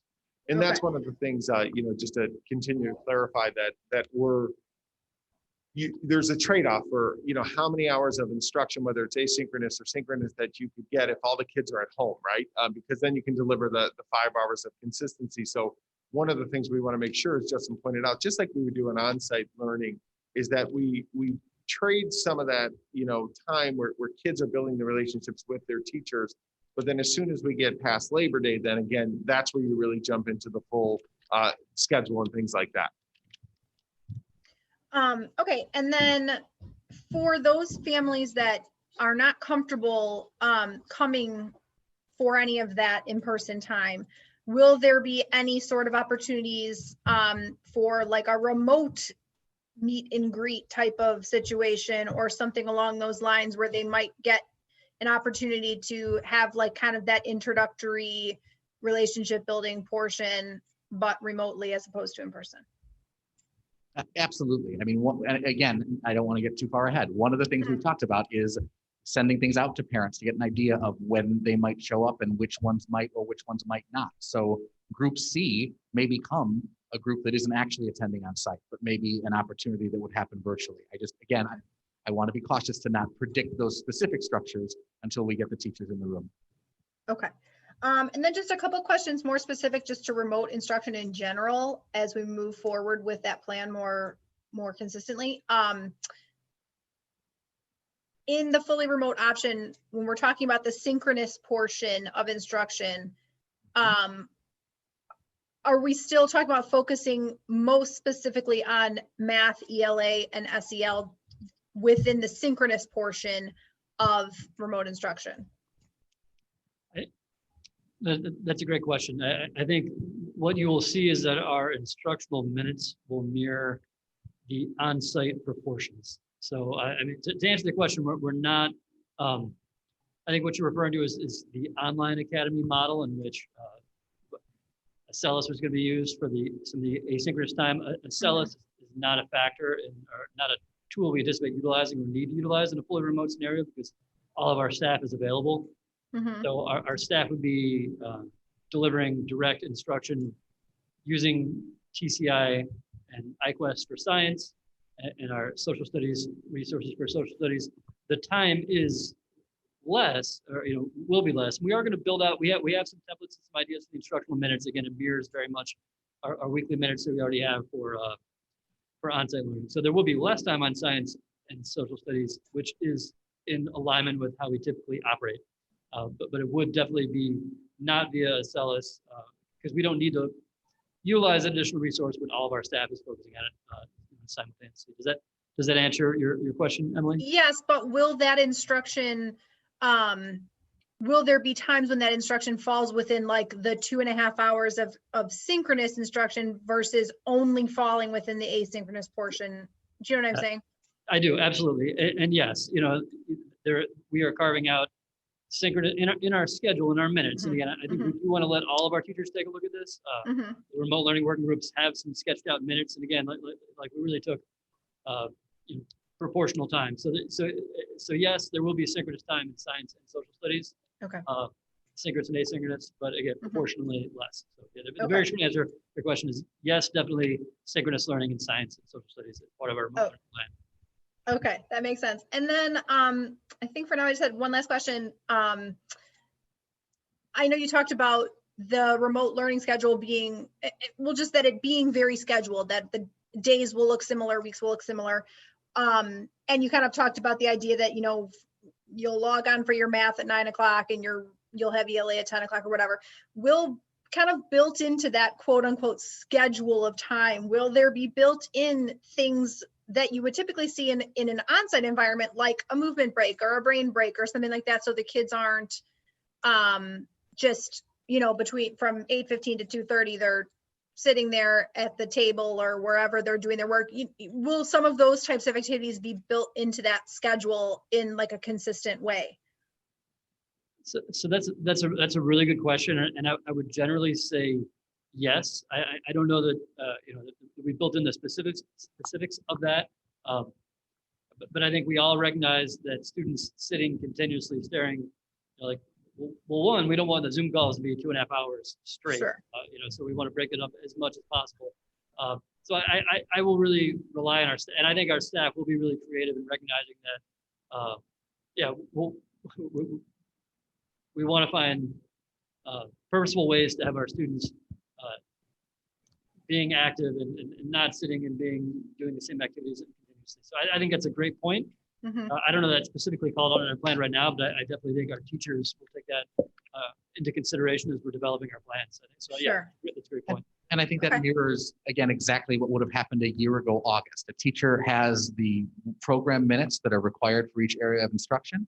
And then those building level teams of teachers take a look at that and say, okay, here's how I'm going to do this so that it is meaningful and manageable and developmentally appropriate for students too. I don't think our teachers want to be sitting and staring at a screen for 3 hours straight either. So I think as they work to develop that, that's exactly where that work that will happen beginning August 24th will help to define specifically how to accomplish those things. Sure. And just to piggyback off of what Justin is sharing and what James is talking about, this is the work that teachers do every August when they get back. They sit with their grade level teams and at the elementary level and they say, okay, here's the minutes we have for social studies and science and math, and this is when our math block is going to be, and this is when our reading block is going to be, and how are we going to make sure that we account for special education and EL and all those different things. And we certainly will give our teachers the professional leeway to use movement breaks and to take a break as needed and all that stuff. I can tell you from teaching online courses for educators, we have to take breaks every once in a while because it's just too much at a certain time. And so we're certainly going to allow our teachers to have that freedom. But I do also want to make sure that the public understands that this is the work that teachers do when they get back and they start designing what their day is going to look like throughout the school year. Middle school is obviously a little bit different because that's more of a period type of schedule like you would see for the high school. But certainly we can still incorporate breaks for our middle schoolers as well. And if I could just add one more point that I'll continue to try to emphasize is that I think there is a tendency, especially when we first started using Zoom or digital platforms, to really, it's easy for teachers and anyone who's doing it to fall back on you were running the Zoom call and you were doing the talking and you're presenting. That's not how our teachers like to teach in the classroom. So I think when you think about, I think we really are going to have to rethink what those Zoom calls look like, where it's not always the teacher presenting and the students listening, where there's a lot of student interaction and students talking. And so I don't know. So I definitely think as we rethink what the Zoom calls look like, I think, Emily, I think your point of, I think some of our primary teachers will find ways for students to get their wiggles out, even if they are, even if they're doing it remotely. So I think it's a great point. Really rethinking what those Zoom calls are going to look like will be helpful. Okay. And then actually one thing that just came to mind also in terms of helping with parents or caregivers, whoever is helping the students with their work, especially the younger students, is there going to be, I know we've kind of talked about this in a couple other meetings as well, maybe some sort of something on the website or videos created or something where we can kind of walk people through the steps of logging into a Zoom, getting onto Seesaw, navigating through those types of things for people who maybe haven't used it as often or just need those refreshers. Like I know we kind of talked about coming up with some sort of a way to make sure that everyone can kind of navigate those things in the same way that are helping all these kiddos at home. Is that something that we're still thinking about and working on? Yes, absolutely. I think it's something we recognize that we need to do a better job of and continue to grow on and improve. So I think, yeah, we're brainstorming some live type events that we could have and or some recorded materials that we could develop for, yeah, exactly the things you mentioned. So yes, that's definitely something that we know we need to accomplish. I think we definitely recognize the challenge that's in front of us in any of these models, but especially with remote models. The state's put in some pretty hefty requirements compared to where we were at in the springtime. 2.5 hours of synchronous instruction, 5 clock hours. Students must attend every day. If you remember, in the spring, that looked very different. And it looked different for a reason some of those times because we have to be flexible for our families. And so we had a really great conversation as an administrative team yesterday about really stressing with our staff what flexibility can look like, how we can work with our teachers when they get back, about being flexible with our parents. And, you know, how do we offer parents who might not be able to sit in some of those synchronous times, some asynchronous material so that when they do want to support their children at home, they have that available to them. And so that's something that's on our radar and that's very important to us because we do recognize that some of the people helping with the synchronous instruction might not be mom and dad. It might be a caregiver, it might be a babysitter. And then mom and dad still want to have a part of that when they get home. And so what does that look like as well in trying to support all ends of this? So flexibility has to be the key with any model that we have because it's going to look different for all of our families because we all have different situations at home. And just to better manage expectations of our community. So I think it's, we understand the trade-offs, right? We want to get that collaboration from our teachers starting the 24th, but, instruction is going to start the 8th, basically. So as, the working professionals out there that are looking to schedule that important video conference on the 8th of September, not knowing what their student's day is going to look like, when can we promise that they'll have that in their inbox that they could say, hey, my student's going to be on these synchronous calls at this time. I think, we all understand that we want to get that collaboration, but, I think people are losing patience. No, I completely understand that. And I agree with that. And again, that's where I would go back to what do we do in non-COVID-19 times, right? And so right. We're all very used to, prior to that first day of instruction, getting that note from the teacher and saying, hey, as a 3rd grade team, this is when we're doing math and this is when we're doing ELA, and having those times defined. So that typically comes out prior to the first day of instruction. That's exactly what we would be shooting here because we do need that consistency for our parents. So way before that September 8th, as our teachers work together and finalize that, just like we would in every year when they send the welcome letter, I'm your child's teacher, here's what our schedule looks like.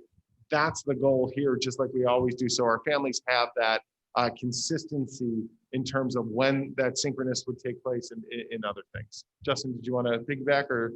Okay. I don't think I would add much more than what you just said. Obviously, priority 1, here's the transition day schedule. Priority 2, here's what your child's day is going to look like beginning September 8th. And all of that is the highest priority we can possibly have as soon as we get back together. I like that priority classification. I have a few logistical questions. Can you hear me? Not really. You might want to pull it. I have a few logistical questions. Bueller. All right. First of all, just thanks for the team for being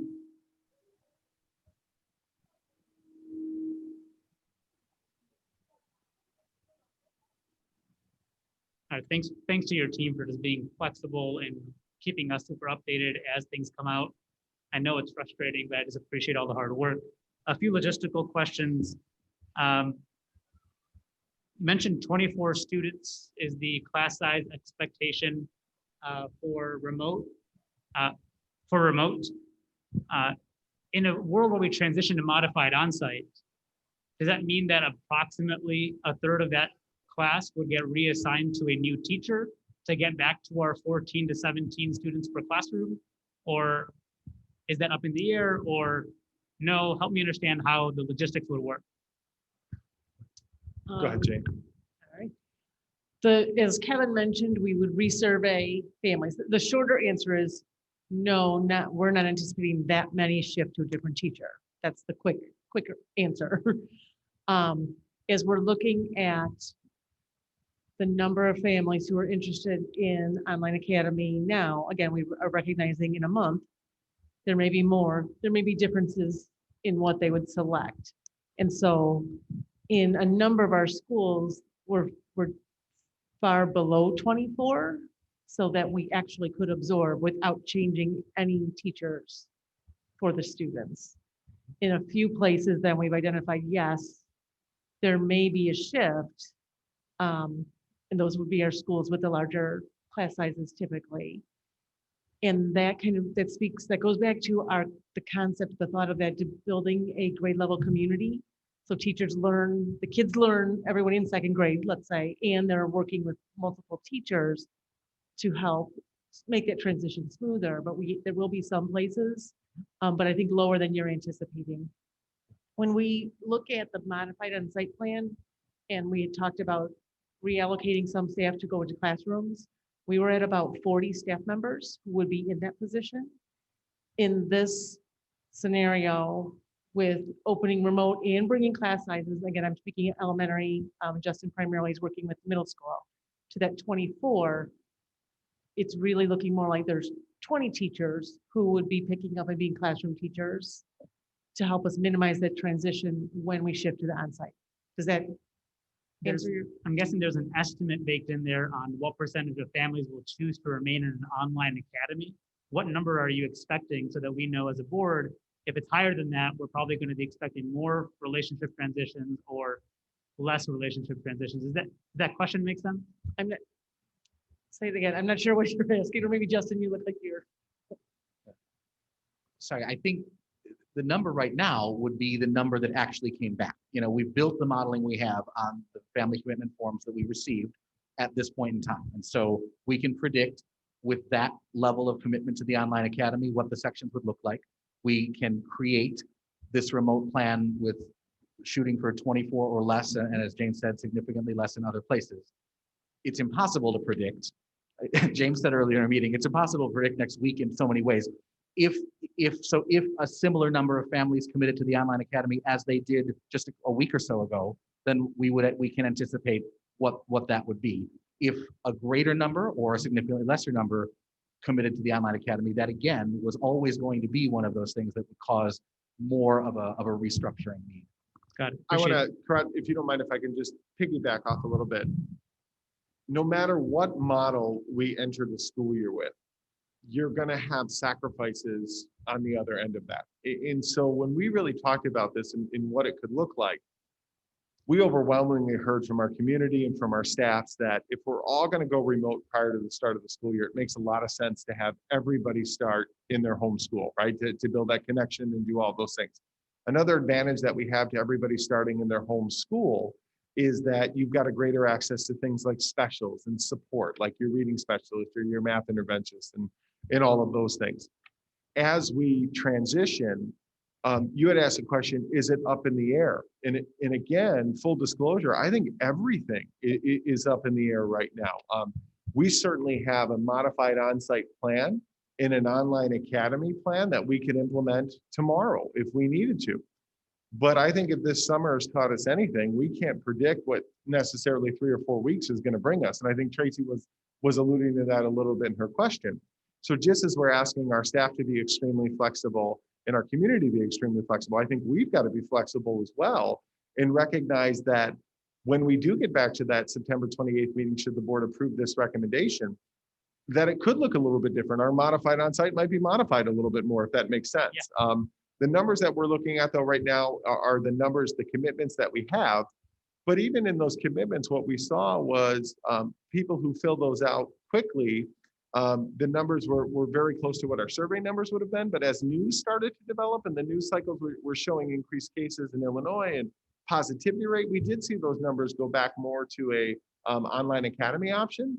And so it's very difficult to predict what those final numbers are going to be. I think one of the points that we want to make to the community and make sure that everybody understands that is that because there are so many variables at play here, things could look different when we come back on site.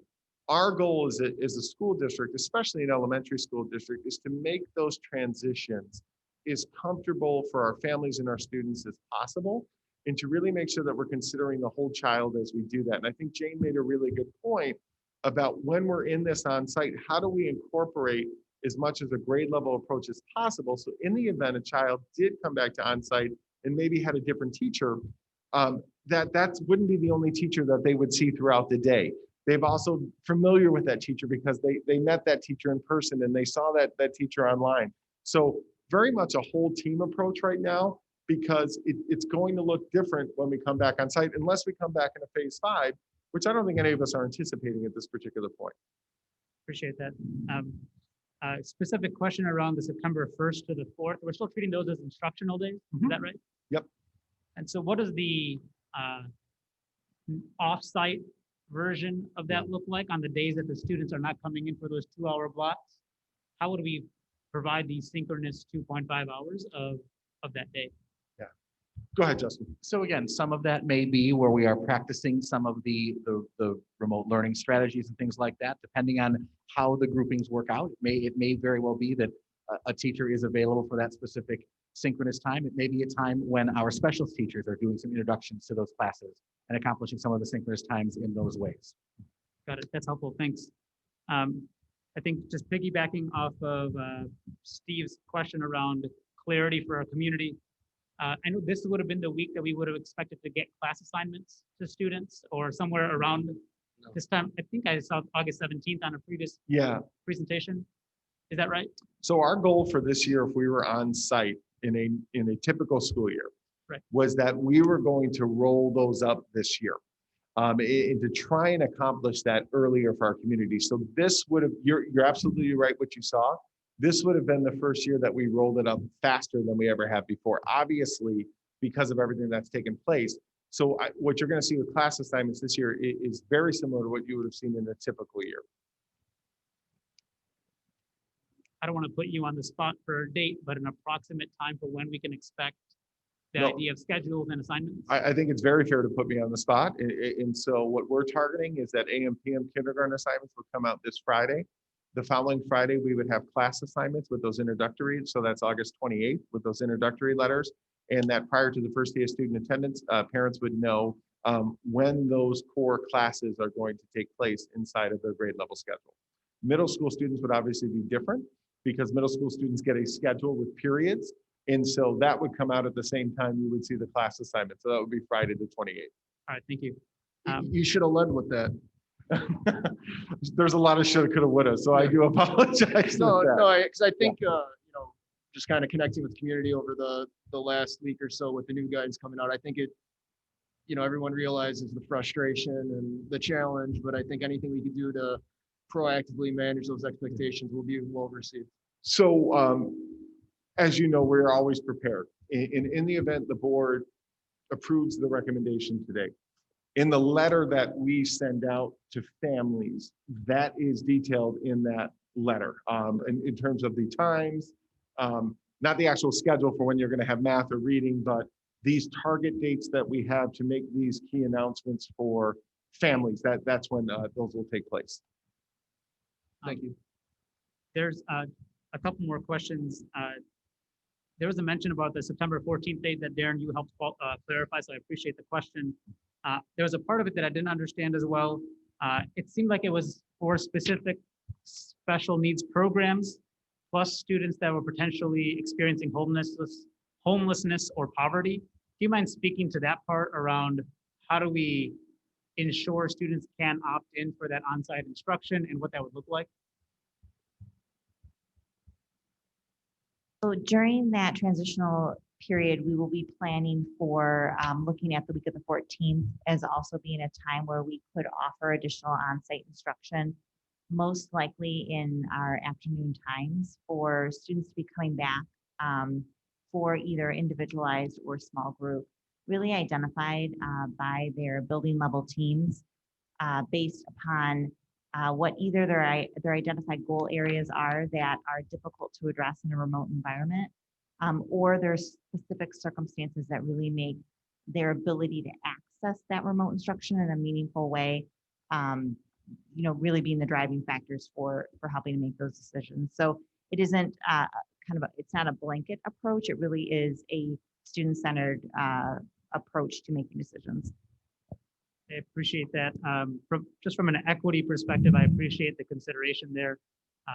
As I mentioned at the last meeting, the equity challenges go both ways, but I appreciate the extension of the offer to families that are in some of those situations to potentially offer on-site. And I know that's still 3.5 weeks away, and so a lot can potentially change, but I just want to applaud the administration for that consideration. A couple questions around N95 masks. Mm-hmm. Is that an expectation for anybody that's in building with students or specific to only certain individuals? Yeah, it's a great question. So, and this is another one, all cards on the table, we are seeking further clarification from. So I'm pulling up the guidance here right now.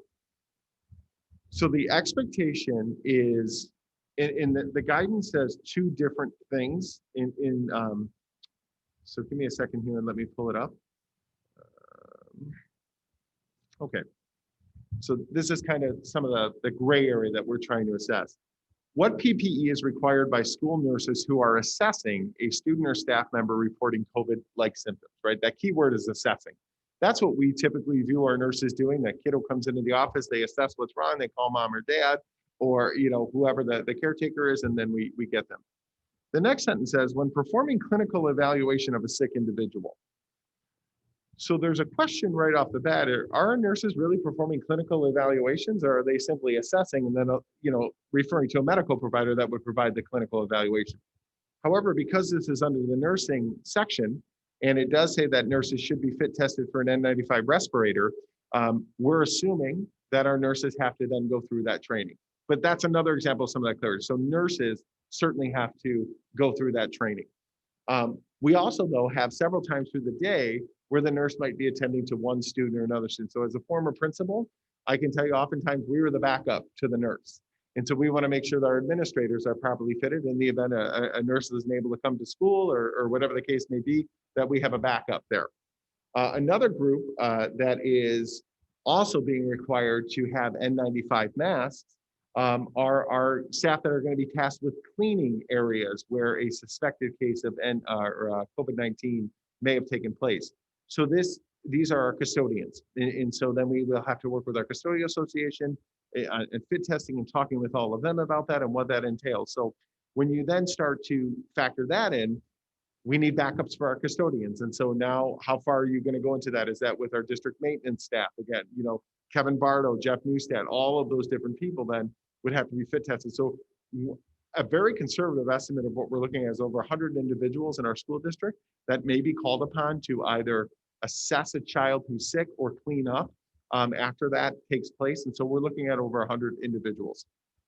Appreciate that detail. Thank you. And the biggest change in the guidance seemed to be that if if somebody is symptomatic in any way, shape, or form, they and their sibling and anybody else at home really needs to be put into quarantine or isolated for a while.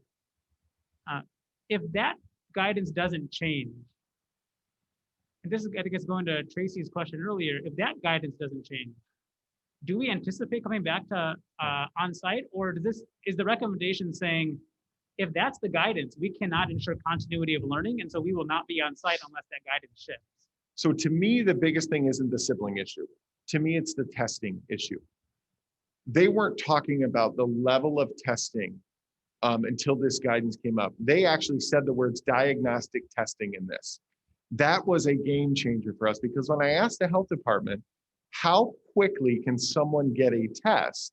We're still, I know what the guidance says, 2 or 3 days, but that's not the opinion of our county health department.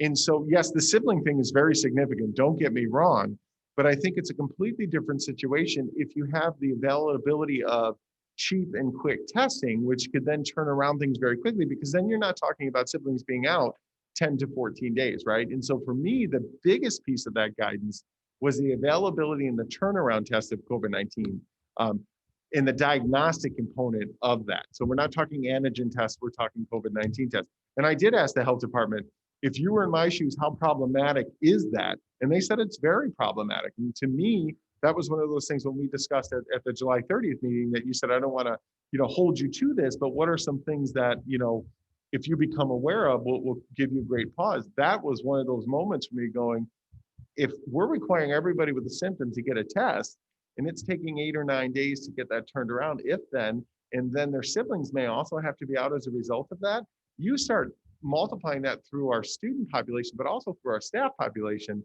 Now we have some serious continuity of learning issues. And so I can't predict where testing is going to be in 4 to 6 weeks, but that is certainly a key component that the health department is going to be looking at. Thank you. So can everybody hear me? All right, Tracy, can you hear me okay? So my question is about just that continuous improvement model that you and I have talked about a number of times. So we all know that going back to the spring, everybody approached e-learning and remote learning like a stopgap measure. First, it was, we're going to close the schools from the 16th of March until April 6th. Then it was until the end of April. Then it was, well, it's the end of the year. So we always had this impression that, we were going to be opening very soon.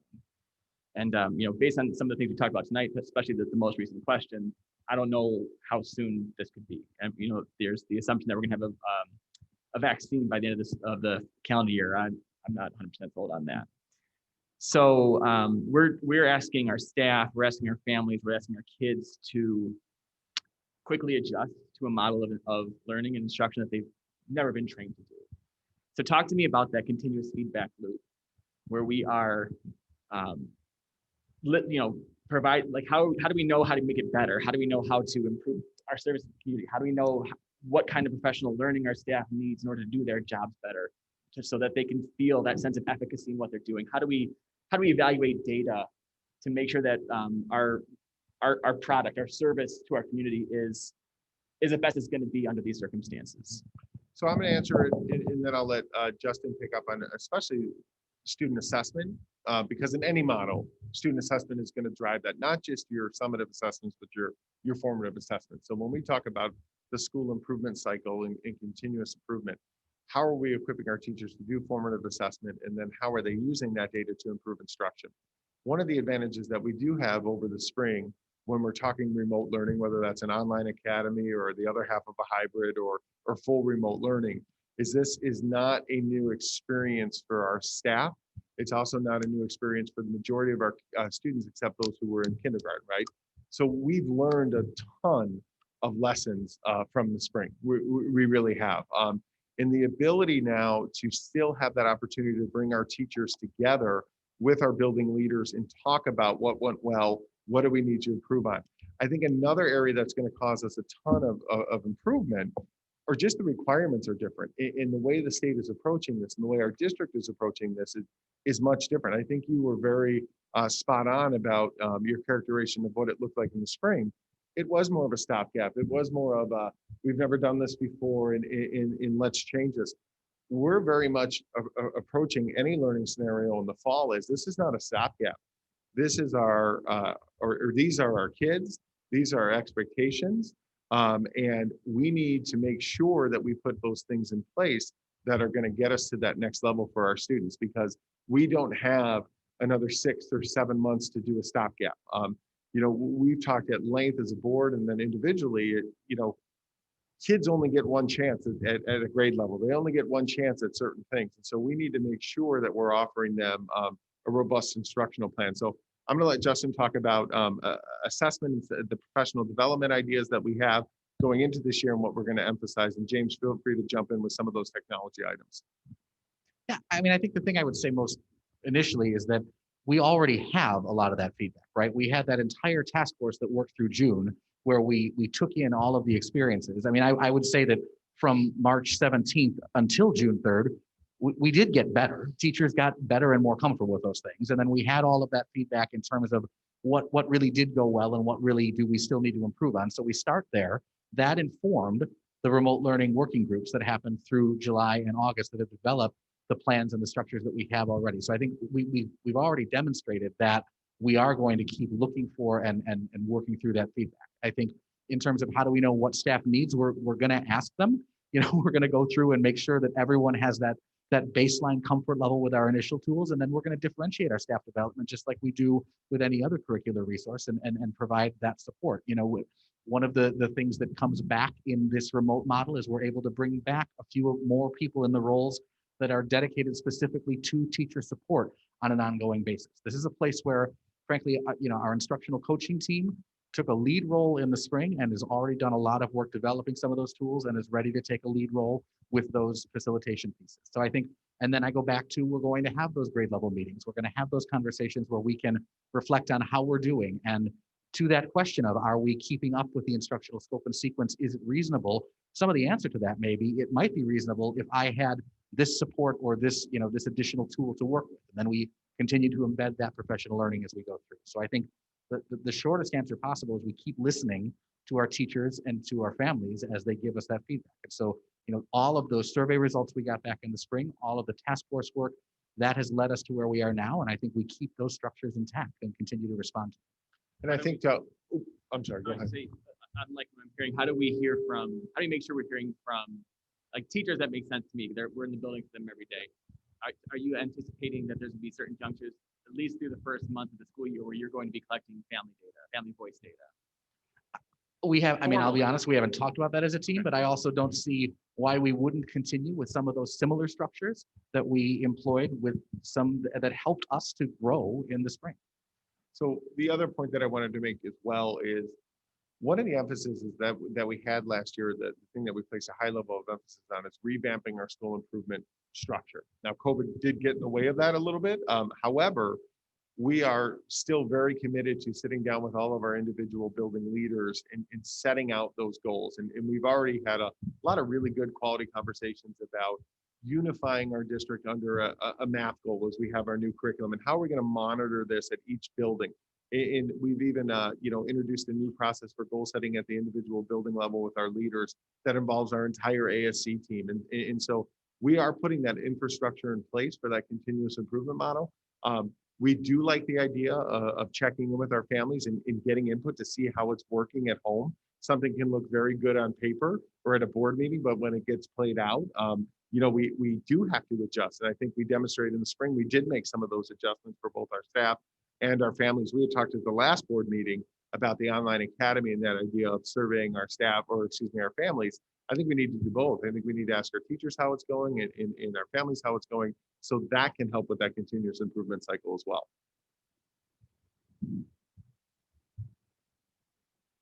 Anything else? I did want to take a moment and say that I don't think I'm alone in saying that I'm incredibly disappointed in the leadership that's coming from the state on this. To provide hurdles for us to try to overcome, then to only keep increasing the height of those hurdles, I think is disappointing. Like, when you're stepping into a situation, you really should be placing the largest hurdle up front.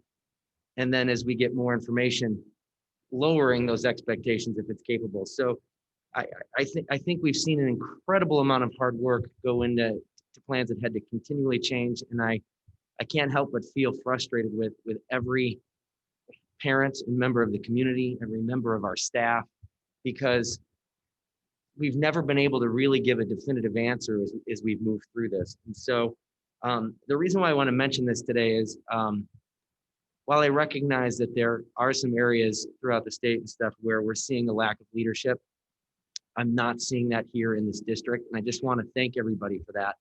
I feel like there's a tremendous amount of ownership in every department and in our superintendent's office and amongst my fellow board members. I'm just really, really proud of the questions that have been asked of this group, for how many board meetings we've had, for how active we've been, and while also at the same time not trying to get too far into the weeds, knowing that there's a lot of scrambling work being done. I know I'm not the only one, because I know that some emails have gone to the entire board, but I've really had some devastating conversations lately about families that really shared some personal things, either about themselves or about their children. And I know that a lot of the staff is getting those because they were written to you and maybe we were CC'd or it was written to us and it was forwarded to the right people. But we've got some people that this is going to be an incredible challenge for. And I think these first couple of days are going to be incredibly important, but this idea of establishing a relationship so that our kids that have the most amount of need don't get left behind in this situation, or our kids that are accelerated aren't being avoided, aren't avoiding some really good opportunities, are going to be really, really important. And so I know that this is going to be an incredible challenge. I've been speaking to a handful of teachers that are already back at work, and their response to me was, the spotlight on us to prove that we can teach rigorously, is higher than it's ever been, because people are freaking out and don't understand how this can work. Because quite honestly, it did not work great in the spring. I commend everyone in the hard work that was done, but it was nowhere near what our families are used to being delivered. So my heart goes out to every teacher and every member of staff, because I think it's going to be a rough transition of the year. But I really, really welcome the idea of building that and establishing those relationships between our staff and our students early on, so that our staff has an opportunity to imprint on the student. They can feel comfortable going to them, but also that our teachers can get a bit of a read on the students as well, so that if they're not as active in the room or whatever it might be, they can work on trying to assess that. So I'm looking forward to what's going to come out of this, but I know that this is going to be a big challenge. I don't remember if it was Jane or Justin. One of you guys alluded to the idea of the teaching teams. It might have been both of you. I think anything that we can do, if we are going to end up in person in phase 4, to really establish those relationships. I know that in Leicester, the first grade did a fantastic job with this. My younger daughter knew all the, well, she already did anyway, but I mean, she was seeing them anyway. Like, they were all making videos and sharing videos. So there was a sense of a connection with all the teaching staff. So I think that's going to be really important, especially if we make a change. I think that the last thing we want is if we have an opportunity to bring our students back in person, to panic parents because there might be a relationship change either with the kids that they're in class with or the teacher. So anything we can do to soften that is going to be incredibly important. To piggyback a little bit on a comment and a question that Member Doshi made is regarding these metrics and what could success mean if this doesn't change. I think we got to continue to look to the private schools and stuff in our area that are going back, and to daycare centers that are going back, and looking at the impacts that these rules are having on them and how they're navigating it, to kind of predict what challenges we would see if we were to go back, and or if or is that a thing that would go, all right, but we're gonna have to overcome these, or would we potentially not want to go back because we see too much of a problem happening there. with that, I think, I think that this is an approach that none of us wanted to get to. I've been stopped more in these last few days than I have been in the last few months, with a plea, really, to please get us back. And I just want to commend everybody up here for doing the best we could to try to get everyone to start the year off in person. I want to thank you guys for finding a way to have them build that relationship with their teacher up front in person.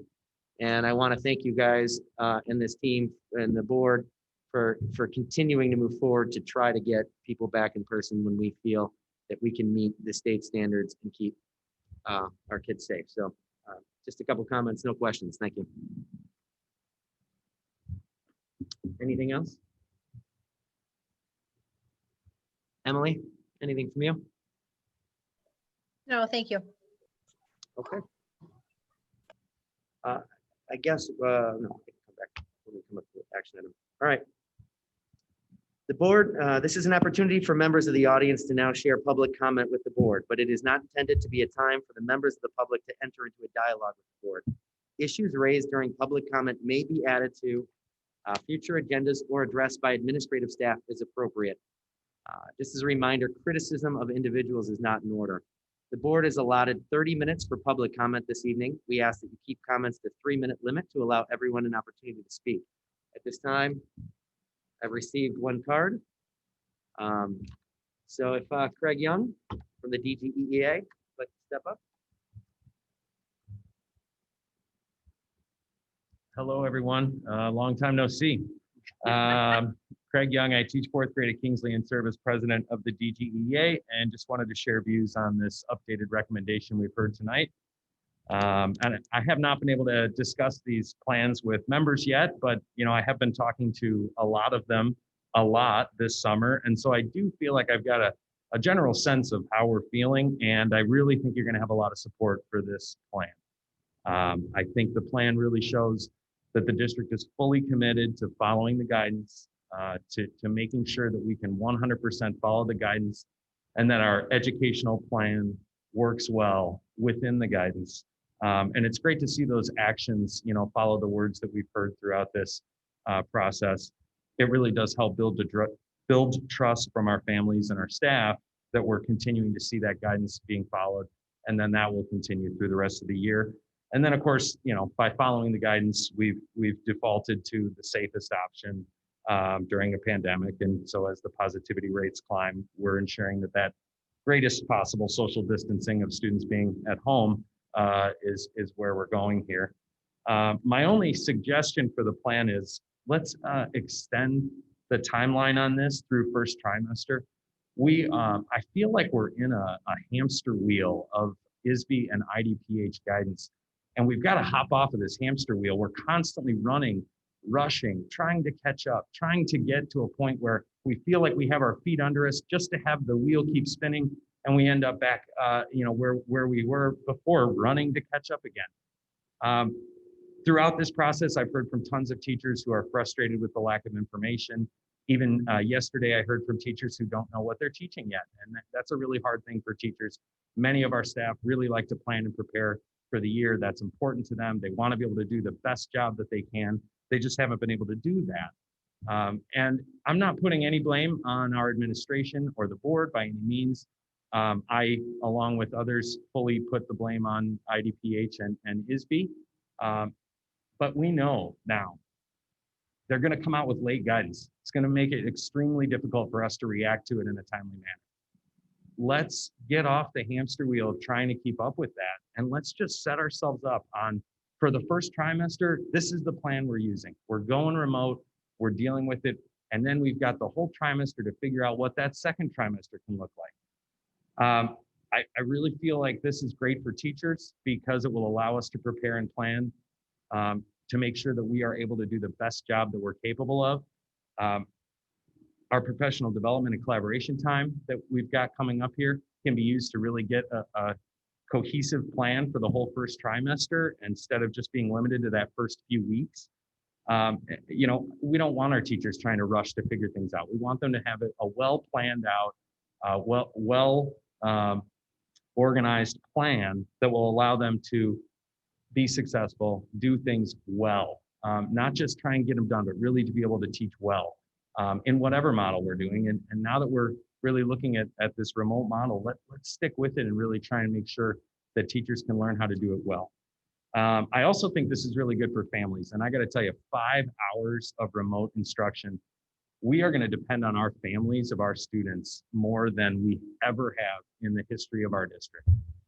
And we're telling them with just a couple weeks before that first student day that, you know, this plan is possibly going to change. That's a really hard thing for our families. Let's give them that notice so that they understand what the time commitment is here. They've got enough time to be able to figure out a long-term childcare plan. I mean, when they, let's be honest, probably a lot of them will be calling their childcare providers after they see the results of this meeting. Let's let them make a long-term plan so that they can set their students up for success. Because as a teacher, I need those families to set their students up for success, or I can't be successful doing my job. This is a really hard time, and I know the state has really put us in a horrible position right now. But I do think that we can hop off that hamster wheel. We can really set ourselves up for success into the future just by giving ourselves a longer period of time where just see what the guidance says, watch it come in, build our plans based on it, and then be able to react and implement at a time that really makes sense. So that's all I wanted to say. Thank you very much. Thanks, Fred. Thank you very much. Thank you.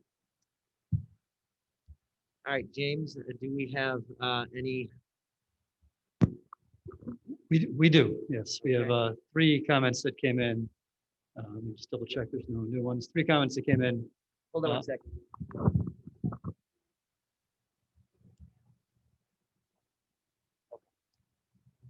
Yeah, I have the one.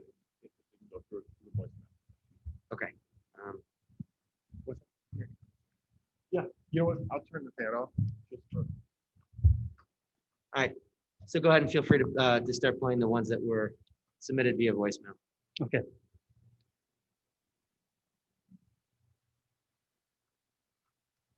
Sorry, let me try one more time.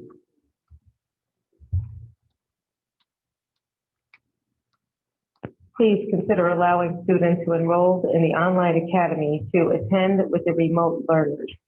At the trimester survey in October, we could choose again based on the current situation. Thank you for considering. Hi, my name's Lisa Pocious. My daughter will be going into O'Neill Middle School. I'm watching the board meeting about 40 minutes behind, so I don't even know what the vote has been. But I wanted to express support for the superintendent and his recommendation to be remote for the first month. I know all these are very difficult decisions. We certainly are thinking about them at my house, and I can say as a parent, as someone in the school district, as a resident, as a doctor also, I absolutely approve of this recommendation to be home. The guidelines are so very confusing. And I know that you're doing all you can to get us back to some type of in-person learning. So I wanted to give my support and say thank you to all of the hard work that the district and the board and all the teachers are doing. Thank you. Hello, my name is Brian Sweeney. I have 2 children that go to the GG58, one in Leicester, and I was wondering, with all the talk of keeping the children safe, if there is any thoughts or precautions to keep the teachers and staff that will have to come into the building that the health department has said is unsafe and not able to be able to follow the guidelines, or is it just assumed that they will be fine and that they will not bring home anything to their own children or to their own families? I remember being about a month ago, a special education teacher discussing seeing her own mother die in front of her and begging for the school not to open because she didn't want that to happen to anyone else. And it is a great nightmare of mine that this will be what children will have to see over Zoom, saying goodbye to their parents or to their grandparents. But even without just putting it all on the children, all the human beings and lives that might be lost because of an idea that going into a building is so important and that perhaps they aren't trusted to actually work remotely. And I was hoping that that could sort of put me at ease if anyone has any form of reasoning that it has to happen. I don't know if it's a tax thing or whatever, that certain staff members and teachers will have to go into the school and it can't all be done remote. Thank you very much. Is that it? Okay. And one person was unable to leave a message for some reason, so I will go ahead and read this one. It is from Laura Hope, who is a parent in Herrick. It said, "We had to choose the online academy due to our household members being at risk, even though the middle schooler is not. If Herrick D58 goes remote, please consider allowing students who enrolled in online academy to attend with the remote learners at the trimester survey in October. They can choose again based on the current situation." Okay.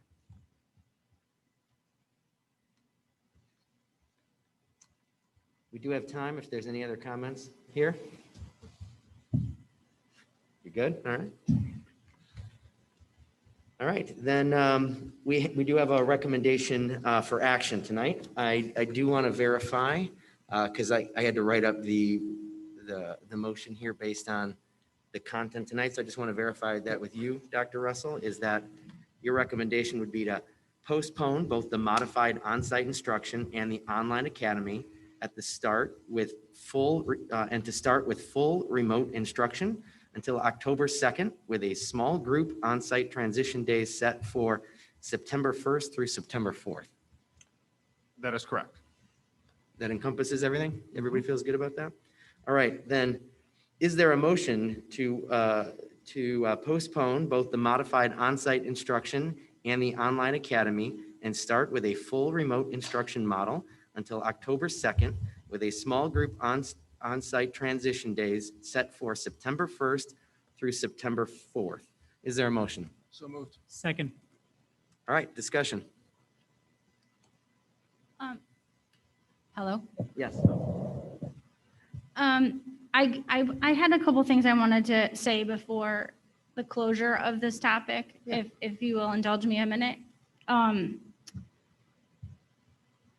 I was trying to figure out when I was going to say it, but I'll say it now before we vote.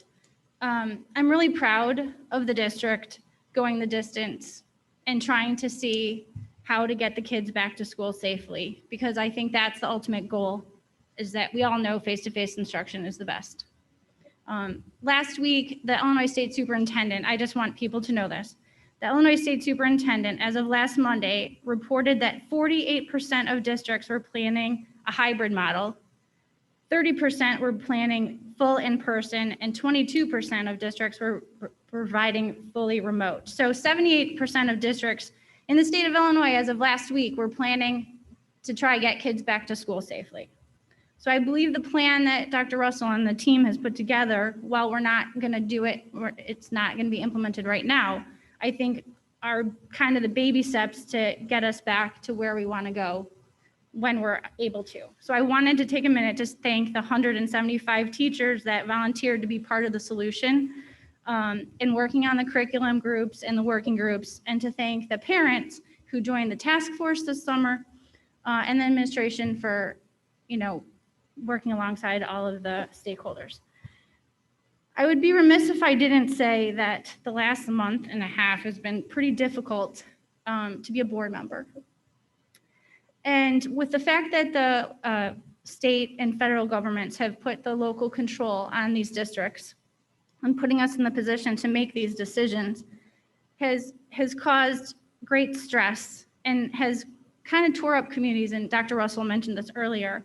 The amount of negativity and things that I've seen said about our community has really been disheartening, hearing about people saying bad things about teachers, administrators, and school board members. So I just want to say that I once sat in the audience, and now that I have the unique privilege to be on the board, I feel compelled that I just want to say a couple things about relationships. Relationships matter a great deal to me. They matter to our board. And I actually believe they matter to Dr. Russell too, because last year when I was at the meeting for his hiring, the room at O'Neill was packed with current and former teachers, all there that had a personal connection to Dr. Russell and wanted to give him a handshake or a hug of congratulations for being hired. So the relationships between the teachers, parents, administrators, and board members are most of the reason why I ran for the board and why a lot of the people that are sitting here today ran for the board, because they were trying to build the bridges and get all stakeholders involved and create that family. And I think that's why our board meetings last so long now, because we ask a lot of questions. But for whatever reason, in the last month and a half, there's been this misconception that the administration and school board haven't been listening to the teachers. And that doesn't sit right with me, because I respectfully disagree with that. That we can't be on every Zoom meeting or every Zoom call. But one of the school board members asked the administration how much time they spent this summer meeting with stakeholders, whether it was teachers or staff or parents. And we found out that 92 hours of meetings took place since June. So in that time, they've met with special service people, curriculum meetings, specials teachers, librarians, parents, all sorts of stakeholders over time. So I believe that all those opportunities showed up in the way the plan that came forward recently. It showed the baby steps in that we actually listened to what the teachers and parents were asking for and had incremental steps of shorter days and so on. So that's moot right now because we're going remote. But what I really want to say is, as a community, I think we owe it to the 5,000 students to work together and deliver the best experience we possibly can for them during these circumstances, because I'm laying awake at night, and I know a bunch of the people next to me are staying up at night thinking about the kids with IEPs, 504s, unstable home lives. We've seen lots of emails. Those that don't have someone to sit next with them during their classwork. I worry about the kids that I mentioned earlier who are lost, sad, frustrated, angry, and disconnected. This whole situation makes my heart hurt. So like in the beginning of the spring, when people were making homemade masks and face shields or buying gift cards to help local businesses, we need to rise to the occasion now as a community and model for our kids perseverance, flexibility, patience, and empathy. Somebody in another district, my sister's district, said this term, and I kind of like it. Perspective drives performance. Basically, how you view what we're doing is going to determine how well we're going to do it. So tonight, all stakeholders can have different viewpoints. It's not about who's right or who's wrong, but we can do great things if we're all working together. Because at the end of the day, the people that had one opinion and the people had the other, we all want the same thing.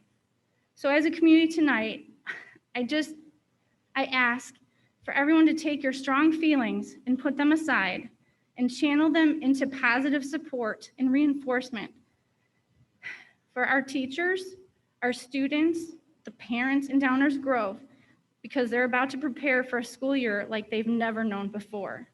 And the kids need us bad. They need us right now. And I know that we can get through this if everyone works together and builds on the relationships that we've had for the last year and a half. So please, I know this isn't exactly how everyone wanted it to go tonight, but we're doing the best we can. And I think we have something set up so that when we're allowed to by the health department, we're positioned for success. So please, everyone, come together. Thank you. Thank you, Tracy. I really do appreciate that. Is there any other comments or questions? I was just gonna say thank you to the entire team. I know how hard this has been for everybody. I guess I just share some of the comments from that have been made previously about just the sense of just feeling heartbroken by this, not just because of we've been signaling for 5 weeks now that we're going in one direction. And then literally 2 weeks before school is about to start, we're completely pulling the rug out from families and kids. And I just, my heart goes out to them tonight. And I'm just like everybody else, I'm super frustrated that there was this farce that we actually had control over this. And I hope that the community understands and knows that this administration is absolutely committed to the safety and the well-being of our kids and their academic success. And we will find a way to make this work and to make it successful and make it a positive experience for everybody.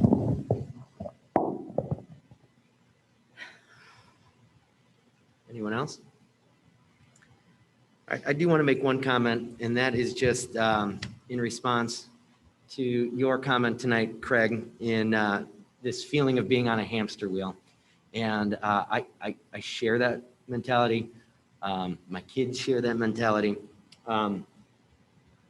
While at the same time, I'm still going to recommend the October 2nd date, and not because I think that that's a date that something's going to shift, but because if early on we can have a vote to set a trajectory for what the rest of the year is going to look like, I think that knowledge, if we can be more upfront with it, is great. If we're not ready, we'll move longer and we'll set another date to come back.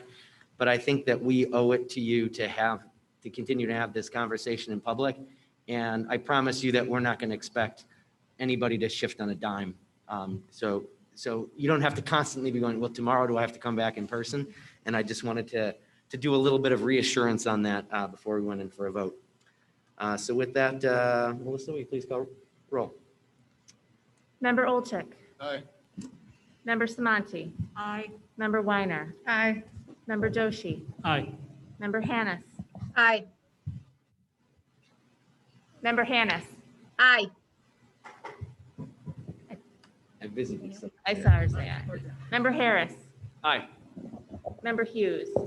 Aye. The motion carried to approve, the motion carried to postpone both the modified on-site instruction and the online academy, and to start with a full remote instruction until October the 2nd with small group on-site transition days from September 1st through September the 4th. All right, we do have a couple of announcements. Next Monday, August the 24th at 7 p.m., we're going to be right back here for a special meeting, and it's going to be our budget workshop. Monday, August 31st at 3:45 p.m. will be the district leadership team, which will take place between Longfellow and Zoom. And Friday, September 4th at 7 a.m. will be a financial advisory committee between the ASC and Zoom. And our next regular board meeting will take place on September 14th at 7 p.m. at Village Hall. That concludes our meeting tonight. So is there a motion to adjourn? So moved. Is there a second? Need a second. Second. Thank you. All right, Melissa, will you please call roll? Member Harris. Aye. Member Olchek. Aye. Member Samanti. Aye. Member Weiner. Aye. Member Doshi. Aye. Member Hannis. Aye. And Member Hughes. Aye. Motion carried. The meeting is now adjourned at 8:39 p.m.